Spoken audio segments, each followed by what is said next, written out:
What's going on, everybody? Welcome back to episode 43 of the Silver and Gold. I'm Josh. And I'm Mike. And Mike's got the giggles over here as we're starting the show tonight.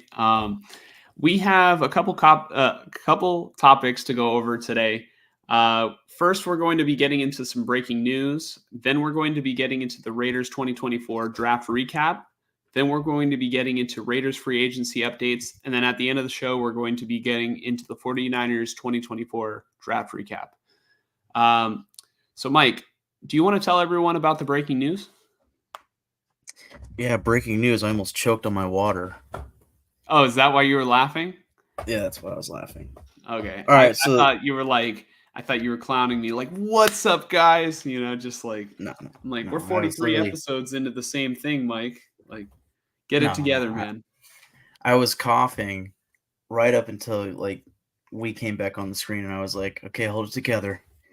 All right, yes. So, breaking news, the Raiders have just, like, an hour ago, as of our time, May 7th, Tuesday at 10 p.m., an hour ago would be 9 p.m., the Raiders were approved for training camp to be located in Costa Mesa, California. More specifically, Southern California, in between Irvine, Newport Beach, Fountain Valley, Santa Ana. Apparently that makes 5 teams, according to Vic Tafer. Actually, if you want to pull up the tweet on the screen from Vic Tafer, the most recent one, should be 5 teams within a 100-mile radius of each other during training camp. Between, of course, the Cowboys, Rams, Chargers, now the Raiders, and apparently the Saints. I don't know why or where the Saints are in Southern California, but apparently they're there. So, but this is a 1-year deal for the Raiders to come to Costa Mesa. There were some interesting tidbits in the wording of the agreement. The Raiders would pay $165,000 in rent to the city, along with other significant community contributions that include $600,000 in improvements to the fields at the complex. This complex, by the way, is Jack Hammett Sports Complex. So $600 in improvements. Team junior training camp for kids ages 6 to 12. 100 tickets for local students to attend an NFL game in Southern California. I believe that's going to be a preseason game. So a donation to outdoor weight training equipment to Costa Mesa High School. A new mobile recreation van for programs in underserved areas, and a $10,000 donation to a local youth sports team. So, pretty cool little deal for Costa Mesa. And I don't know, I think a lot of people believe that maybe the Raiders decided, well, we want to do something outside of Vegas where we have our outdoor practice, fields in Vegas in the heat of summer, where it's literally Death Valley. It's 112-degree heat every day for these players. Do they really want to be out in Vegas? Maybe they don't. I don't know if that was a big reason why they decided to go down to Southern California. I personally wonder if this is just the current leadership of this team deciding, hey, let's take it back somewhere where we're going to get some fans to show up. Because in Nevada at the Raiders headquarters, they don't get fan access. At this Costa Mesa sports complex, I believe fans will be able to go. And of course, Southern California is populated with Raider fans, but also I wonder if Antonio Pierce had a large say in this. Obviously, he's a South Question. California guy. Yeah. Question. Were fans not allowed at Raiders training camp because of, just the fact that it's at their headquarters and like, you know, at their facility, or did it have more to do with Josh McDaniels just not wanting outsiders to be at his practice? And then, maybe John Gruden, when he first was the coach of the Raiders, maybe didn't have it open to Raider fans because it was like a new system that they were, like a new training facility. Yeah, honestly, I personally wonder if it's not necessarily the coaches, although in this case perhaps it is with Antonio Pierce, but I think it has more to do with the headquarters.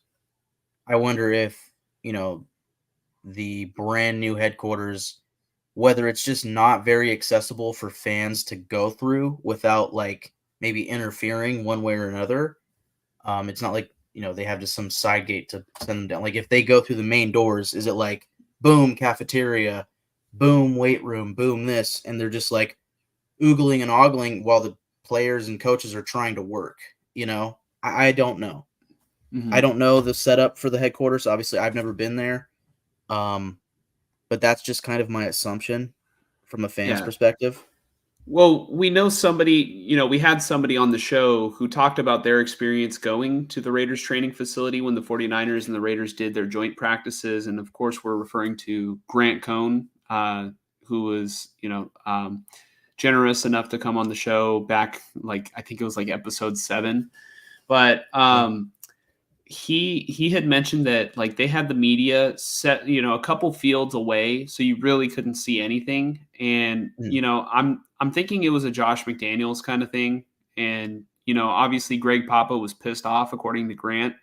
And like, I mean, I can't think of the last time that Greg Papa was like happy with the Raiders, uh, because I mean they sort of jumped ship, went to Vegas, and like left him stranded a little bit, and then the Niners swooped him up. But I have to wonder, or I have to think that like probably something to do. I mean, like since fans aren't um, like allowed at the training camps, I'm wondering if it has to do with the fact that like a combination of the weather, it's a brand new facility, and they don't want the liability of people getting like heat strokes over in Vegas, because there's like not enough shade. I'm sure they could build shade and like, you know, have fans outdoors. You know what I mean? Because like players have to suit up and play football in those conditions. I'm sure that people can like be outside in the shade and watch. Yeah. Um, I'm really not sure. I know that dating back to Oakland, not necessarily so much with Napa, but more specifically with practice at the Alameda facility, the Raiders headquarters. Fans were not allowed near the practice field. I remember when Charles Woodson signed with the Raiders, it was like people were in their cars or gathered around the parking lot because they couldn't go anywhere else. And they weren't practicing at that time. I don't think that was free agency, but still, like I remember that was a big thing with Al Davis with the Oakland Raiders was like headquarters practice fields, no fan access. I wonder if it's the same thing. I don't know why.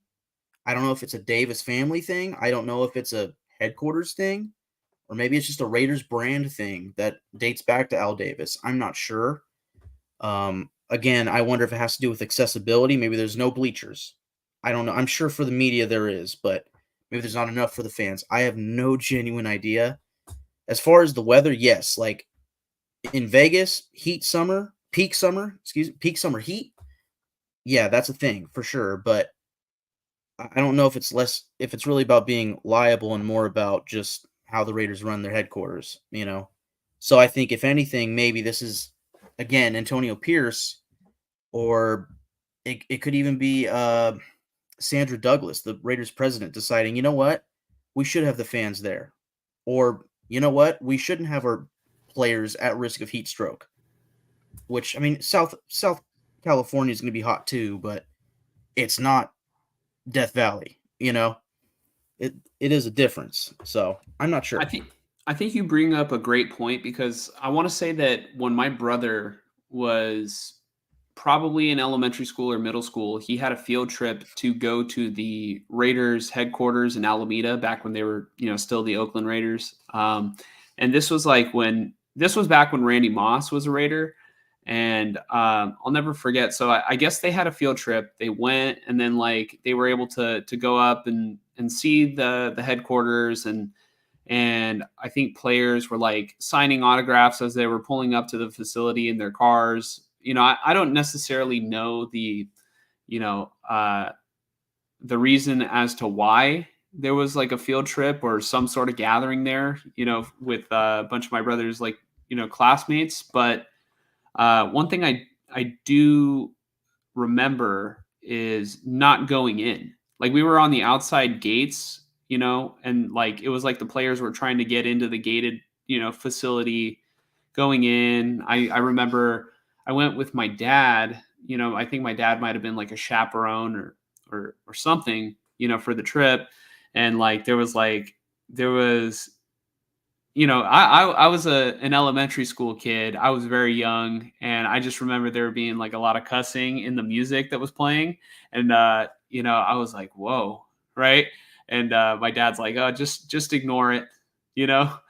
And then Randy Moss, pulls up to the gate, and I don't think he signed very many autographs. Like he definitely rolled down his window and like said what's up to the kids, maybe signed one or two autographs, and then like went through the gates. But I just remember being like so like starstruck, like, oh my god, that was Randy Moss. Like Mm, that, I know he wasn't a great Raider, but just like, I played as him in NFL Street. You know what I mean? yep. And then Yeah. I think my dad like had like small talk with Warren Sapp, who was like on the other Mm, side of the gate. yep. So, that was pretty cool. Cool memory. Yeah. Here's one. So I did mention Napa, and I think that was kind of the last thing I wanted to talk about with this topic. Really, I got to go to training camp in Napa one year with my dad because we had season tickets in Oakland, and it was nice. Uh, getting to go there. It was hot. It was like you're sitting there with you're sitting there on these metal bleachers, and your ass is just sweaty. And you're watching the team practice, but like it wasn't hardcore practice. Like I think you got like a 2 to 3 hour window before their big practice, so you were kind of watching them warm up and do little drills, but you weren't watching them like run plays and stuff. And then at the end, you got like the opportunity for signatures. I got Sebastian Janikowski to sign a little helmet. That was worth it alone, you know. But the one thing I will mention that makes me curious about Jack Hammett Sports Complex is that like everybody says Napa was perfect for training camp. Like the weather's great. It can get hot there for sure, but the weather's good for the most part. But also it's wine country. It's just a nice area, you know. I would say probably for the media, but I wonder for the players if it's like, it's work. It's work at the end of the day. But like, they're just stuck in a hotel with their one roommate that they're going over film or not film, but the playbook with, and they go out to this what is essentially, from what I remember, like the back of a high school field, you know, with like 3 to 4 fields on it. And then bleachers off to the side, and they have a couple tents, a little building off to the side. But it wasn't anything special, in my opinion. You know, at least the complex. It just felt like the back of a high school. Nice area around it. Hey, it's wine country. Cool. I'm not trying to shit on Napa or shit on the Napa training camp facility. It's just, it didn't have much going for it compared to, say, what I assume is a top notch facility in Henderson, Nevada, right? The difference is the heat. But they get all of their training equipment. They're right there at home, all of that. So the fact that they want to, do this 1 year thing in Costa Mesa, definitely makes me curious as to what the reasoning is. And I haven't really looked at the Jack Hammett Sports Complex much. I want to say the Chargers used to use it. I could be wrong there. But what I will say is, um, lastly, the Raiders haven't commented yet. Like the Raiders themselves have not commented. The media has, just came out that the city approved this, not the Raiders, but the city. The Raiders have been in negotiations with this, so I'm assuming it's all set in stone. But maybe the Raiders are waiting for this, and then tomorrow they'll announce it. I'm not sure, but I'm curious. Whoever has to speak for this, what their reasoning may be. So Yeah. I mean, to me, it always just kind of seems odd that you are going to be having training camp away from your facility. Like, I feel like you're going to be playing the majority of your games at home. So you probably want to be simulating, the feel of being at home. Um, yep. but also I guess there's the other side of the coin where you are also going to be half the time on the road, so you want to simulate what it's like to be on the road as well. That, and also not to cut you off, but I think some coaches or teams or whoever, GMs, whoever's in charge of this, they may feel that there's a philosophical advantage to having your team on the road together, just stuck together for a month or 2 months, because it builds camaraderie and it builds that There, team atmosphere. yeah, there is definitely something to that because I've heard Lowell Cone, on Grant's show that he does like, pretty much every Tuesday with his dad, talk about when the 49ers used to do training camp in Rockland. And like I forget like what kind of facility it was over there, but all the players were together, throughout the entirety of training camp. And like essentially that's where championship teams were born, was like, just the fact that they were always together, and building a bond with one another. So Mm, you don't get a lot of that in today's NFL, I feel like, or at least not with the 49ers. yeah.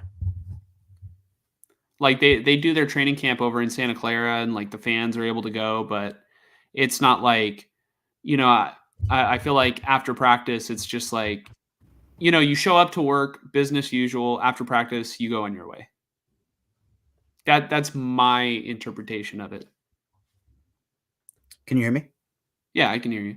Okay, cool. Sorry, I had an ant on my mic. I was tracking it down. Mm-hmm. We got Okay. it. All right. Very good. Very good. You heard It's what I always said, though, something. right? Rockland. Yeah. Okay. Championships were built in Rockland. Yeah. So that was what, the 90s, 80s? That was like 80s and 90s, and then now obviously they've got their training facility right beside the stadium, similar to I think the facility that the Raiders have, isn't it like right next to the stadium over there in Henderson, Nevada? Well, the stadium's more like, off the strip Vegas, whereas Henderson is what, probably a city over. If I had to guess, it's probably a good little 15 to 30-minute drive from the stadium, but it's there. It's probably similar to, the Alameda headquarters versus the Oakland Coliseum back in the day, something like that. Mhm. Maybe a Yeah, little further away, but you know, if it is the weather that is like the primary motivation for them going away from their headquarters, then I'm just trying to think, then maybe there shouldn't have been a football team moved there. You know. well, I could give you a bunch of reasons if I really sat here and counted them why, like, logistically Vegas makes so much sense. I understand the heat aspect. Really, what should have been thought of is, well, if we're going to make a team in Vegas, we should make our headquarters all indoors. All of the fields should be indoors. But I also wonder if, just like the stadium, they want natural grass, and if it's fully indoors, can they grow grass indoors? Do they really want a retractable field for training camp and the stadium? Like, training camp, you need at least 2, 3 fields. They can't retract all of that. So Mhm. there's a whole probably thing to it. No matter what, when it comes to the regular season and just before the regular season, right now with what is it, OTAs or whatnot. All of that's being done at the headquarters. Like, it has its use no matter what. It's going to be utilized. Training camp, on the other hand, that's the time where the team can bond, whether they're at home or specifically more so when they have to travel for training camp and be away for about a month and a half from home. Um, yeah, I'll just piggyback on this, and then this is kind of my last thing. But I really don't mean to like sound negative towards Napa. I just really feel like the training camp facility wasn't anything special. Like, I'm a homer for the Oakland Raiders. Like, anything Oakland Raiders is a good thing to me, you know? But that's probably the one thing that I was like, well, it could have been a lot better. Well, and the stadium and the headquarters. Everything could have been better. But everybody acts like Napa's perfect. Yes, the location is. It's awesome. But I almost guarantee you Costa Mesa, the complex, is probably better suited for training camp than Napa's site that they used. So Yeah. No, I wish that they were approved to go to Napa just for like the possibility of us being able to make it out for you know uh, absolutely a training agreed. camp. Yep. Like that would be Yep. cool I to would get have like some footage or something. Like I would have been ecstatic. Yeah. yeah. Um, but we're going to see. It's only been approved. It's not been confirmed whether or not they're going to Costa Mesa. But one thing I will say, I'll say two things. First off, the Niners would have killed to play, to practice in that Raiders training facility back in February. So I know the weather is Oh. different now than it was in February, or Oh, like in will February it be was different this perfect. summer. Yeah, Yeah. the weather will be different this summer than it was in February. Uh, and then I just want to like clarify. I think that Las Vegas is a good spot for sports teams. Like don't get me wrong, but I will end this topic with a quote. I'm gonna summarize it. A quote that Grant said on our show when he came on. Squirrels don't live out in Las Vegas. What are people doing there playing football? I'm definitely curious. I doubt that squirrels live out there, but I wonder if they do in like the residential areas like say Henderson or something. Probably not. They Probably they not. But probably I'd have to guess that they do. If honestly, they probably somebody have ground squirrels. They probably have ground squirrels. Not like traditional squirrels like out here, but like I Mhm. could see ground squirrels because it'd be cooler underground. Yeah. Now, if anybody can confirm in the chat, like if our friend Tano is over here watching and can give us like a little bit of a fact check on the species of squirrels that live out in the desert over there, that would be much appreciated. But let's get back to football. Mike, are we ready to move on to the Raiders draft recap? Yes, sir. Okay. So tell us about it, Mike. How did the draft go for the Raiders in 2024? um, you know, you know what? We'll wait until the free agency recap to pull up the spreadsheet. For Mhm. now, can you actually still kind of pull up Twitter and just go to the top, and we'll just kind of go down? I'll try to make it quick. There shouldn't be too many tweets that I sent. How far high should I go? All the way. Okay. I started sending them during the draft, so obviously we reacted to the first day of the draft. We reacted to um whoa, why did I just forget Brock Bowers' name? We reacted to Brock Bowers getting picked as well as Ricky Pearsall for the Niners, but on day two, first off, what were your thoughts day one? Can you recap how you felt about the Raiders picking Brock Bowers, the tight end out of Georgia? So obviously it was the best player available at the time. There was speculation that the Rams were trying to move up into the top 10 in order to get Brock Bowers. And, I'm really glad that Bowers didn't end up on the Rams because that would have gave the 49ers a lot of trouble. Brock Bowers is one of those guys that's touted as one of the top, tight end prospects ever.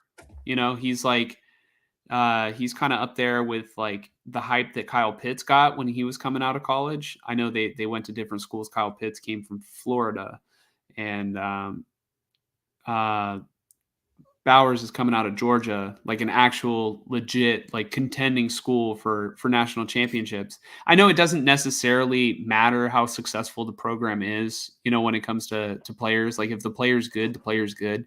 But Mhm. Brock Bowers is, generational talent apparently, and the Theoretically. Raiders ended up, yeah, theoretically, yeah, sorry, not apparently, theoretically. The Raiders select him, and I guess the way that I felt, it didn't fit, it didn't fill a position of need. Like, I'm just over here thinking, like, what would have made the Raiders better? A starting tight end or, a starting tackle, starting right tackle. Right. But I mean, there was a guy on your list who was your guy. It was Talaisi Fuaga, right? Oh, yeah, yeah. What were you thinking? Oh, I'll get to it. I'll get to it. But Okay. yes, you're right. So the Raiders had that pick in the bag, and that could have been a starter day one on the offensive line, and probably an upgrade over who they have right now. But they chose to go with the best player available in Brock Bowers, and time will tell how good of a pick it was. Like if they're not going to utilize him and give him a lot of targets, then really I think they made the wrong pick. Um, but if he's going to be a weapon that is going to be a good complement to Devonte Adams, and Gardner Minshew is going to be able to feed him, then I think it was a good pick because, and I'll just wait before we go over the day two picks. I think the day two picks make me feel better about the Brock Bowers pick in the first round. But I think the way I'm thinking, I think that the Raiders were expecting Michael Penix Jr. to be available at number 13, and the Falcons just kind of like eliminated that dream. So the Raiders went with best player available. Yeah, yeah. I've heard kind of conflicting things on the Michael Penix aspect. I think he was definitely in consideration at 13. Um, Similar to Talisi Fuaga, I kind of wish that Penix was there just to see truly what the Raiders would have done, you know? Because when the Raiders chose Bowers over Fuaga, that was one of the things I said probably 30 minutes later was like, well, although Fuaga was my guy, I'm happy to see the Raiders get to choose between him and their guy. And they went with their guy. Like, if he had gotten chosen 12th, 11th, 10th overall, I would still be thinking to this day, like, man, I wonder if Fuaga was their guy. But now I know that he wasn't. So I can't really complain about it unless Bowers sucks and Fuaga's a Hall of Famer, you know?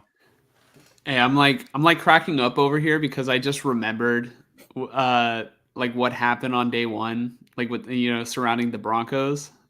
Sean Payton in the post draft press conference, he was like, Yeah. sort of taking a victory lap that they tricked the Vikings into trading up. And then they ended up taking Bo Nix, who wasn't like projected until like probably the second round. Yeah, the second round, but also I liked one tweet. Well, there was one like very curse word laden tweet, but there was another one that was like, "Oh, great job, Sean. Not only did you trick the Vikings, you also got the Jets to get extra draft capital. By the way, the Jets are in your conference, you idiot. Like, what are you Yeah. doing? Like, who cares?" I guess I get it. Like, oh, based off of the fact that the Vikings and the Broncos and the Raiders were the kind of last teams remaining that needed a quarterback, it was like, oh, we baited them into getting the guy that we didn't want. Like, okay, but like consensus said that your guy was a fucking second rounder. Like, chill out. Whatever. They didn't have a second round pick anyway, so I guess they got their guy. Whatever. We'll see how it plays out for them. Yeah, But The Broncos were like the people who are on the freeway who are staring at the accident on the side, and then they're turning over and like kind of like, "Oh shit, damn, look at them." And then you fucking like total your car because you're not paying yeah, attention. yeah, Like I yeah, feel like that's kind of what they did. yep. Um. Okay, so yeah, so basically, the reason why I asked you about Brock Bowers on day one is because I specifically remember you saying like, you know, they should have picked a tackle based off of need. I don't really like this pick for them. Yada yada yada. It wasn't. This wasn't a great choice for making the team better. Essentially, the Brock Bowers pick. And my kind of counter, if you will, was like, well, they went with the best player available. So I think, really, in theory, they chose a guy who will help them be better 2 to 3 years from now, be way better 2 to 3 years from now than perhaps a guy of need would have made them better now. But 2 to 3 years from now, maybe they can get somebody else at that position of need, whereas they're not going to get a generational talent like a Brock Bowers in the next 2 to 3 years. In that scenario, as well as the fact that they're still yet to find their franchise quarterback, it's like just build the team, just build the roster, get as many blue chip guys as you can get. Brock Bowers, again, in theory, should be a blue chip guy. To me, in my opinion, the second round pick is a blue chip guy. I think he will be. And I think we can get into that after we talk about Delmore Glaze more in depth here, but Delmore being the third round pick. But that's when I was kind of raising my eyebrow and kind of almost winking at you when you were talking about Talisi Fuaga as one of my guys. Jackson Powers Johnson was also one of my guys. I just had this blindfold on of like, well, he's a center. We're not going to draft him. We re-signed Andre James, not realizing that he played guard for like a year or two at Oregon too. He's a day one starter at right guard. They filled that spot. Boom. So we were worried about the offensive line coming out of day one, and then boom, day two, they just snag a guy that should have went at the end of the first round, in my opinion. 44th overall, and Jackson Powers Johnson, day one starter right guard. 2 to 3 years from now, when Andre James is probably moving on, slide him to center. You got an all-pro center, period. I mean, in theory. It's all in theory, but to me, I'm like, I watch this dude, and I'm like, there's no way he doesn't succeed in the NFL. So we'll get back to Jackson Powers Johnson, but Delmore Glaze is from Tristan Kuhn on Twitter. 6'4", 320-pound, 21 years old, 2,115 career snaps, one pretty much half and half, left tackle, right tackle. So he's got positional flexibility, only 2 snaps at right guard. He's going to be a tackle. If he fails a tackle, he can be a guard, but he was drafted to be the right tackle. As of right now, I expect him to kind of be the backup, but I could see him, competing for the right tackle job. Again, when we get into the free agency updates, we'll really get into the roster one kind of final time, at least before the regular season free agency or a preseason training camp, But good lead blocker, career 83.6 pass block grade, solid athlete, good moving skills, nasty blocker, mean streak, good leverage, hand pop, latch ability, quick feet, fluid hips, all that. All right. Potentially move to guard, but he's a developmental piece that can start. And really, I think that's all you can ask for in a third round pick. One other kind of main thing with Delmore Glaze was he had the 83.6 pass block grade was like one of the highest in the class. He's a very, very good pass blocker. His run blocking needs a little bit of work, but I want to say you said in a recent episode that run blocking is harder or easier to teach. I feel like run blocking is easier to teach. Okay. That's what I thought, but then I read the last time I was like, ooh, maybe he said it's harder. No, But and the reason why is because I feel like it's so much harder to teach someone like great footwork and instincts, like when it comes to like reading a pass rusher. Like when you're run blocking, you're typically on like the offensive, and when you're pass blocking, you're popping them at the line of scrimmage, sure, but mainly you're trying to you're trying to react based off what the defender is trying to do, so that way you can protect your quarterback. Like if you've got Max Crosby coming off the edge and he's going to take the edge, you have to be able to wash him out. If he could also fake that way and go, spin move on the inside. There's so many things that you have to do to combat defensive linemen, defensive pass rushers. I feel like run blocking, mass moves ass. You put on muscle, you can really work on that by doing, hitting the sled, and in the weight room is typically when you're able to put on the run blocking. The rest is just remembering the plays and then blocking, according to the play. But as long as you're aggressive and you're strong, you can, and the playbook, you can play offensive line, run blocking in the NFL. Whereas you definitely need to have quick feet, a good base. Like, it's harder. Pass blocking is much harder. That's why we see so many guys in the NFL that, like, Mike McGlinchey, like he always had problems coming out of college. Like, I think the big gripe on him was that he wasn't like a proficient pass blocker. And then, I feel like that's a part of his game that he never really developed. And it's because it's the hardest part to develop as an offensive lineman. Yep. So, yeah. I like it. So the way I feel on this, basically, it's a upside pick, 3rd round pick, right? He has the potential to fight for the right tackle spot, to battle Thayer Munford and potentially others to start there. I kind of foresee him as the future starting right tackle for this team, barring he doesn't just be a bust, right? But even if he, for some reason, can't start, he just never gets to that point where he earns the starting role.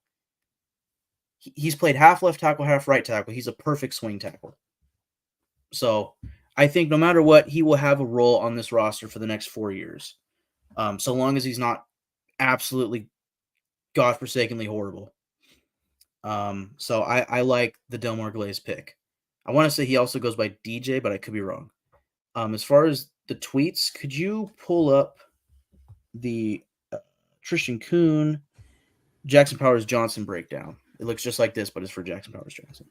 Yeah, I'll pull it up in a second. Real quick, I want to get to this comment. Thrash is back in the chat. He says, "What's up, fellas?" Thrash, thank you for coming back. I feel like it's been a couple episodes since we've seen you, but we're happy that you're tuning in. What did you think about the draft, Thrash? If you have any thoughts on the Raiders draft, or even any thoughts on the 49ers draft, or anything that stood out to you, please let us know, and we'll address the comment. But you said the Jackson Powers Johnson tweet? Yes. So go down a little bit more. Right there, the next one. Yep. Okay. So, let me pull this up. Jackson Powers, 2nd round pick. I was sitting there thinking, like, oh god. I mean, 2nd round starts, it was just D tackle, D tackle, D tackle, D tackle, and then it was corner, corner, corner, corner, corner. I was like, I don't care about the D tackles, but damn it, all these corners are going, and that was one of the big needs for me. But I was kind of sitting there like, well, all the right tackles are still here. So I was thinking, like, oh man, the Raiders are going to snag Rosengarten from Washington, or whichever other highly ranked 2nd round tackle was available. Just not thinking about my dude, Jackson Powers Johnson out of Oregon. And then the pick comes through. I'm at the bar with my stepdad at this pizzeria, and boom, I see Jackson Powers Johnson. I couldn't hear them announce it. I just saw him come across the street. I was like, it was just like that. I was just like, I wasn't thinking it, and I'm so happy right now. Starting right guard, day one. Obviously, we went the 3rd round pick first just because of the order that I sent the tweets, but kind of want to Penix. Thrash says he was happy with the Raiders draft. He kind of wanted Penix, but he's happy with Bowers.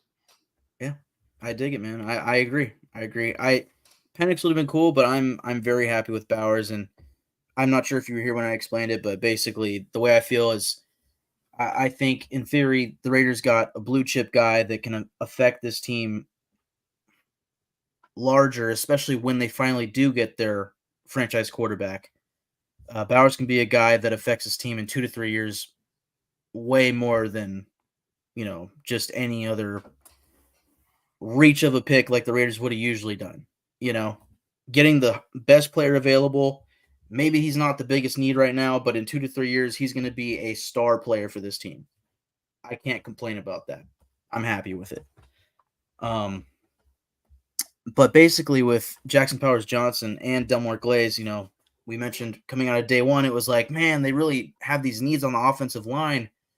I don't know how about this Powers pick. Like they need to fill up needs if they want to make this team better. Well, day two, they did it, man. Their right guard spot is solidified from left tackle to right guard. It's figured out. It is figured out. Right tackle, there is a big fat battle, literally, that's gonna happen there, and I'm fine with that. Thayer Munford, I thought he came in and played well when he was called upon last season. Delmore Glaze, good pass blocker. We'll see how he is as a rookie. He might not be ready. They just signed a guy. We'll get to him. There's a bunch of bodies in there. But as you see on the screen, 21 years old, 1,275 career snaps, 0 sacks allowed, mostly at center, but also many snaps at right guard. 3 pressures allowed, 83.8 PFF grade in zone blocking. I want to say he's one of the best blocking rated guys by PFF in this draft class, period. Elite strength, high-end athlete, phenomenal technique, quick feet, fluid hips, consistent lower body drive, former wrestler, shows on film, elite second-level blocker. Dude, the videos of him on the second level are so much fun to watch. It's not even funny. He can struggle with overreaching and tends to get moved off spot at times, but he has upside to be an all-pro caliber lineman, and I agree with that sentence for sure. Really quick, can you look at the tweets just to kind of give you an example? I believe on the tweets, there's one from Raider Payton, and just in all caps, dog. Mm-hmm. That should be a video of Jackson Powers Johnson. There should be no audio. Okay, I'll get to that. But speaking of Peyton, Thrash said, I honestly wanted to gamble and get Peyton Wilson in the 3rd. That irritated me, but I like the linebacker from Ohio. Yes, I do like the linebacker from Ohio State. And getting him in the 5th round felt like a little bit of a steal. Granted, Peyton Wilson in the 3rd round was absolutely a steal for the Steelers. Speaking of steals, he had injury concerns, and I feel like that's definitely why he fell, because Peyton Wilson was a 1st-round talent, bar none. And that was kind of the thing. That was the one thing I kept repeating throughout day 2 of the draft was like, how has Peyton Wilson not been drafted yet? Just the entire day, the rest of that night until he finally got picked. He might have got picked in the 4th. I forget. Mm-hmm. We got the free agent from New Orleans. We'll get to Andrews Pete for sure. Mm-hmm. And then Thrash also says Powers Johnson was ranked in the 20s. Some other center got picked. He doesn't know why, but he's glad. It might have been the Buccaneers pick, Graham Barton. Mm-hmm. That would be one of the centers. The other one would be Zach Frazier. I'm not sure if Frazier went first, though. I don't remember. But it'll be from Raider Payton. Should be right there. Yep. Just make sure you mute it just in case. Okay. He's a center. 2nd level. Here we go. Boom. Yep. Damn. Just little stuff like that I just love.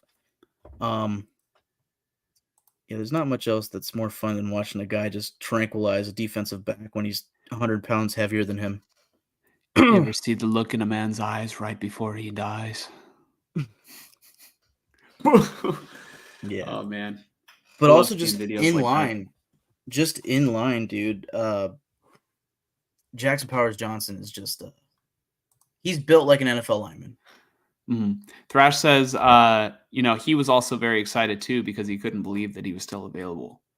Yeah, honestly, I just wasn't paying attention, so I figured I thought he was drafted or something. I didn't consider him, and then 2nd pick, Jackson Powers Johnson, I was like, cool. And then 3rd round pick, right tackle. I was like, all right, we have solidified the offensive line. That feels better. Like that feels like the team just got way better day 2.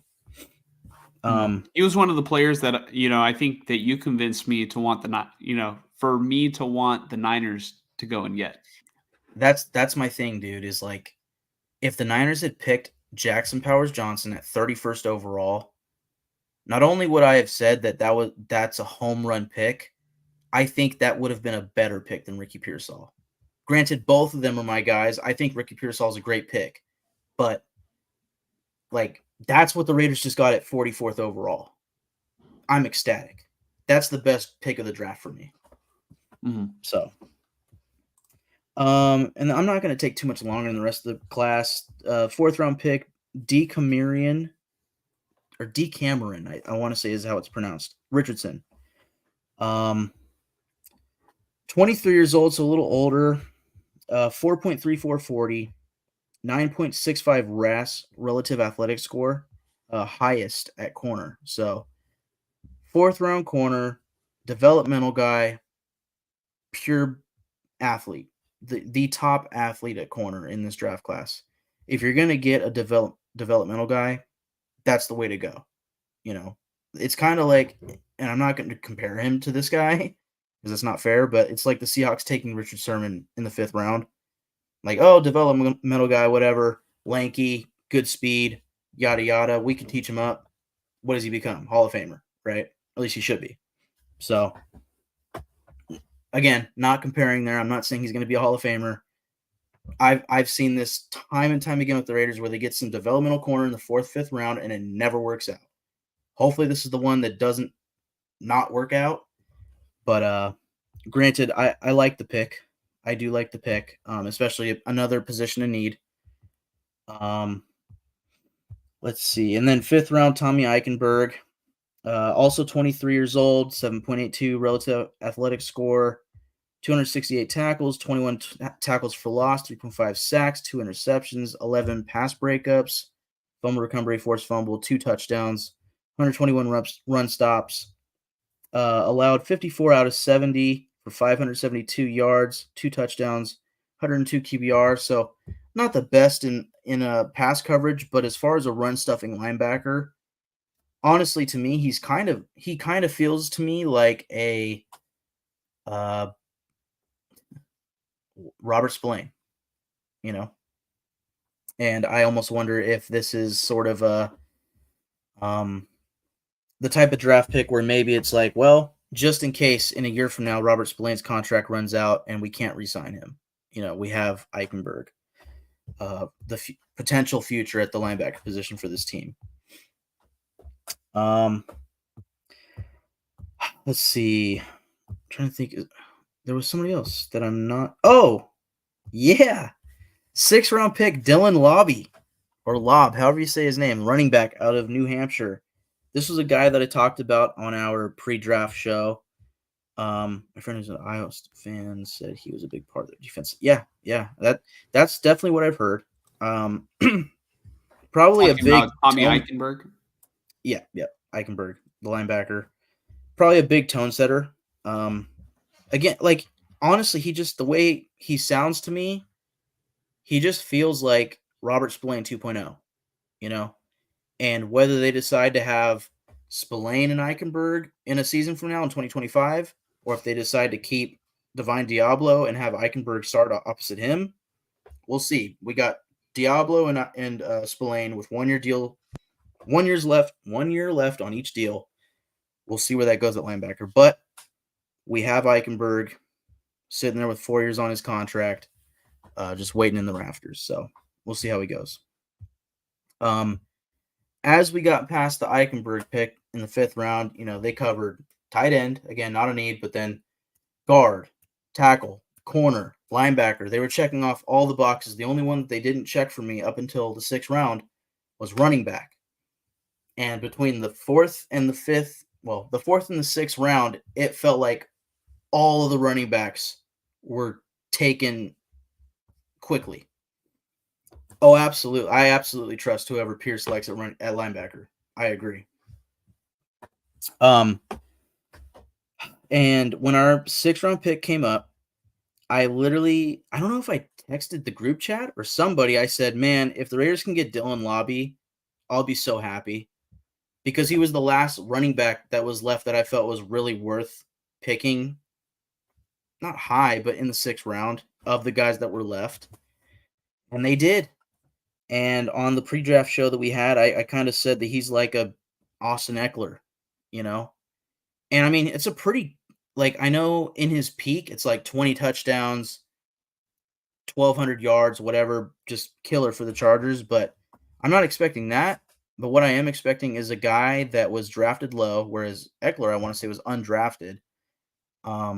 Small school, show up onto the team and show that he deserves to be there, shows that he deserves to get snaps, shows that he deserves to get the football in his hands. I think that's what Dylan Lobby's going to be. And I love him as a 3rd or 4th running back for this team. I highly recommend checking out his highlights. Highly recommend it. It's a lot of fun. And then 7th round, go ahead.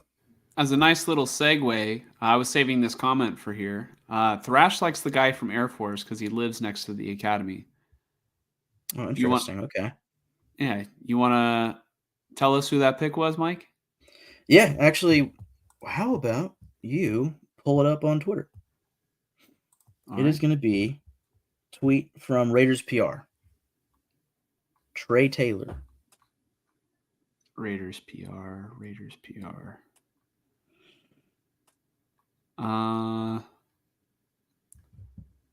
Hold on. Let me share screen so you can kind of guide me. Yep.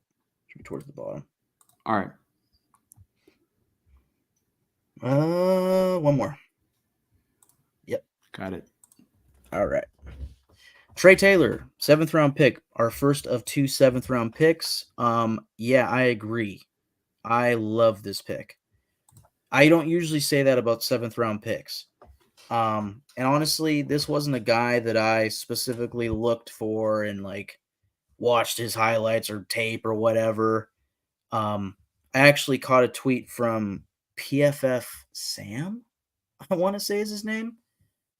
Regardless, Ted Nguyen quote tweeted him because PFF Sam, I want to say, tweeted a play of Trey Taylor's, and he was like, man, Trey Taylor out of Air Force, like, gimme this guy on day 3. You know, he didn't say, give me this guy in the 7th round. It was, give me this guy in the day 3. Give me this safety on day 3. And when you do watch his film, when you do watch his highlights or whatever, this dude he's got potential, you know? And fun fact, now on the Raiders safety depth chart, obviously they have Trevon Merrick, they have Marcus Epps. Behind each of those guys now, you have a guy who is the nephew of Troy Polamalu in Isaiah Polamau. And now you have the first cousin of Ed Reed in Trey Taylor. You have the 2 best safeties of the mid-2000s, nephews and cousins, playing safety for the Raiders. And if everything works out well, perhaps they're the future of the safety room for the Raiders. Mm-hmm. We'll see. Thrash says, how does a Jim Thorpe award go in the 7th round? Isn't it supposed to be the best defensive back? Yeah, I don't understand why, like, how that happens. I really don't, because you would think that a recipient of a like prestigious award like that would be like, he would be a 3rd round pick at latest. I'm actually curious, like, what the past 10 Jim Thorpe award winners, who they have been, you know, and what round they went in and whatnot. I feel like it happens all the time where like guys will go super late in drafts, even though they're, you know, like award winners or like maybe, you know, just I want to say Juwan Jennings was kind of like that. Like, I feel like he had like the most receiving yards or something. out of Tennessee, or I don't know. He had some sort of award to him, and he got picked in the 7th round as well. And it's like, I wonder how a guy like that falls. And maybe sometimes like they don't test well at the combine, and it makes teams like, sort of shy away from them. But to me, it's like more about what happens on the football field than what happens, when they're grading your physical attributes, because it doesn't always translate. Like there's certain instincts, I think, on the football field that are just like different. Like there's some guys that, like I've said it before, I'll say it again. They either have it or they don't. Maybe Trey Taylor is one of those guys. Yeah, man. Hopefully, I definitely look forward to seeing him in the preseason, hearing about him in training camp, and hopefully seeing him quite a bit during the regular Rash season. says Merrick was the 2020 Jim Thorpe recipient. Maybe those are your two future safeties, two former Jim Thorpe Award winners. You never know. I really think Trey Taylor, if he can, prove that he's worth being a player in the NFL, which I'm sure he is, I think he has all the potential in the world to be a starter. And if I'm being honest, I mean, we haven't even gotten to our last pick here, but I'm looking at this draft class and I'm just like, the biggest question marks to me are Richardson, the corner, Devonshire, the other corner that we haven't really got into yet, and probably Delmar Glaze. You could say Dylan Lobby too, small school, right? But like everybody else, including a 7th round pick and Trey Taylor, I'm like pretty confident in them. I'm confident in them being like solid players at worst. But some of them I'm confident in being like future all pros, specifically Bowers and Jackson Powers Johnson. But really quickly, to summarize, Trey Taylor, I love it. I'm excited about him. And then the final pick for the Raiders was MJ Devonshire, corner out of Pitt, I want to say. Right there, yeah. And, bunch of stats here. 23 years old, 89 tackles, 1.5 tackle for loss, 8 interceptions, which is pretty good, 25 pass blocks, or deflections, whatever you want to call it, 3 touchdowns, allowed 76 of 156, 1,015 yards, 11 touchdowns, 74.6 QBR.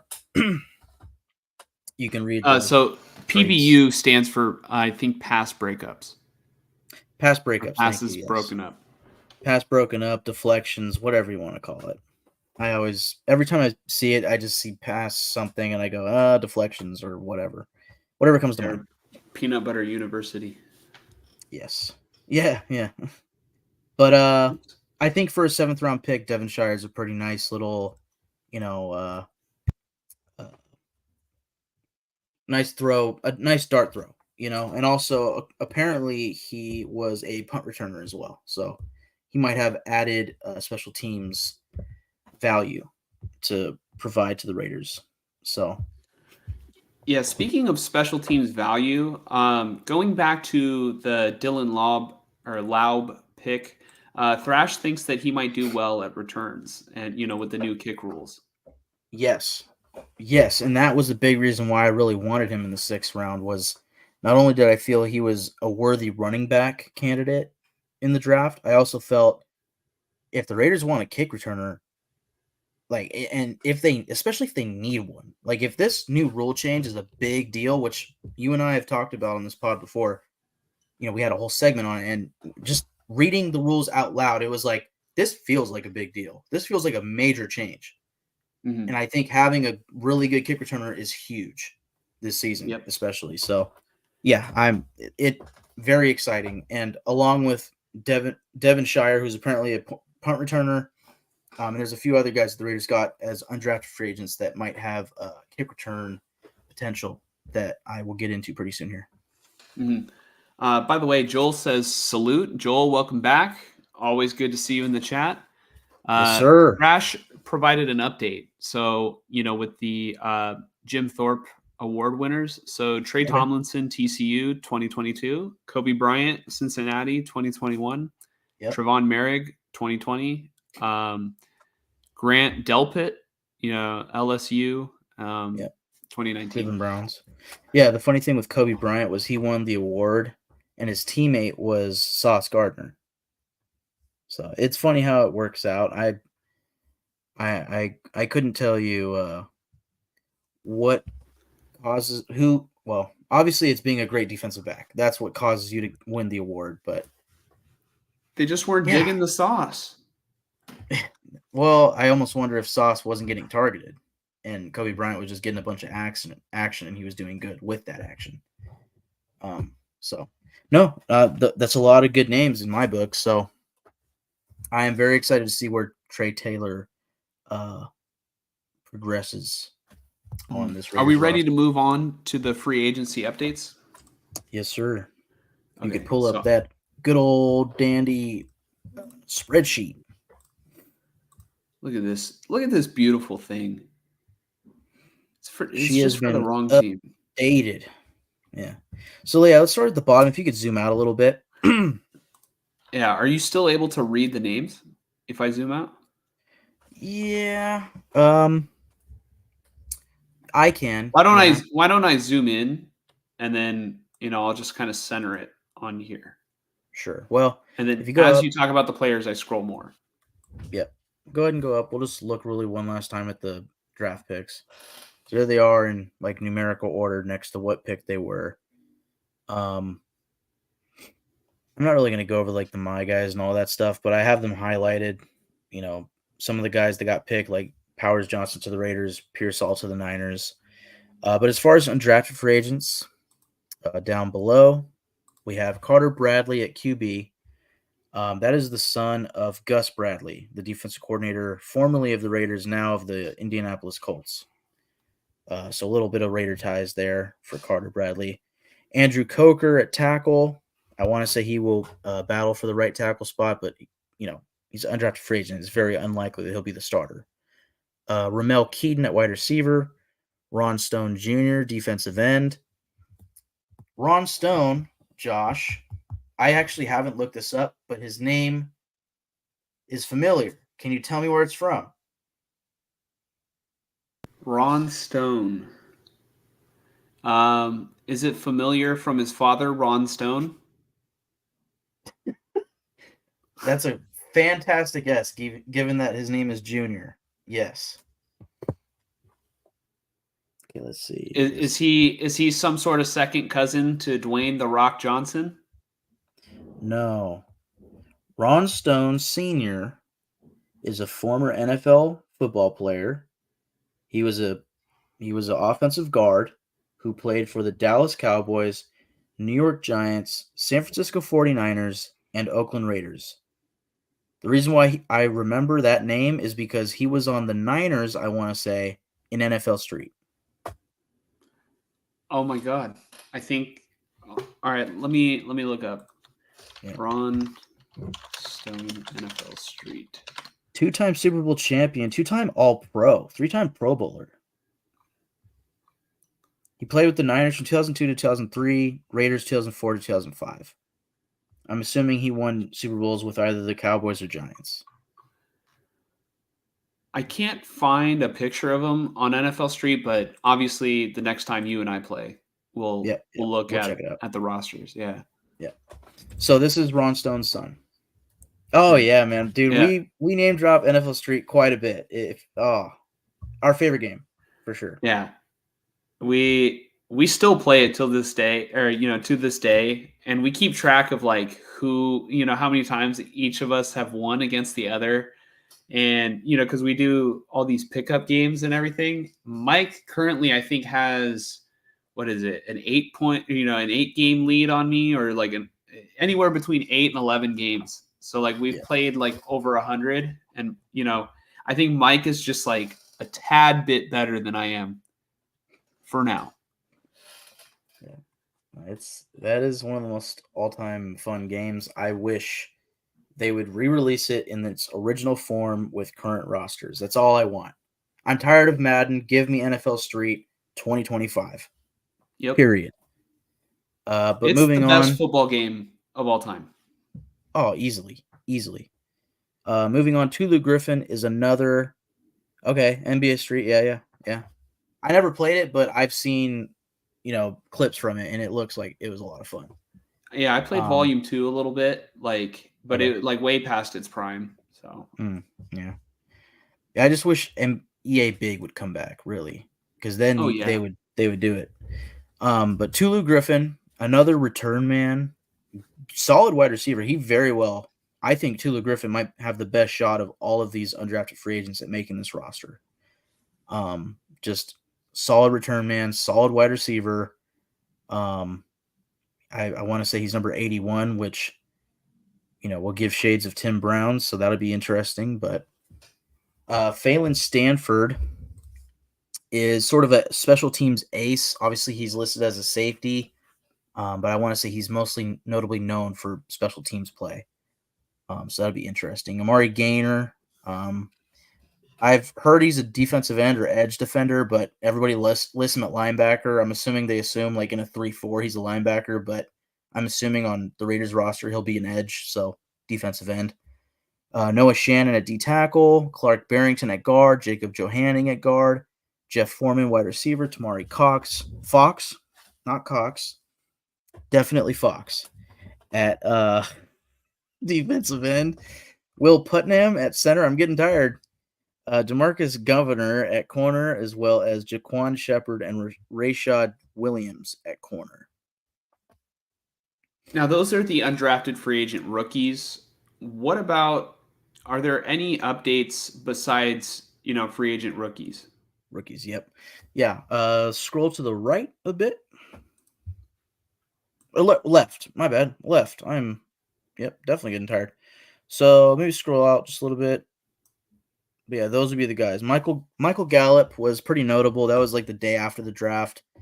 And also most notably, that Monday or Tuesday after the draft was when signings no longer affected the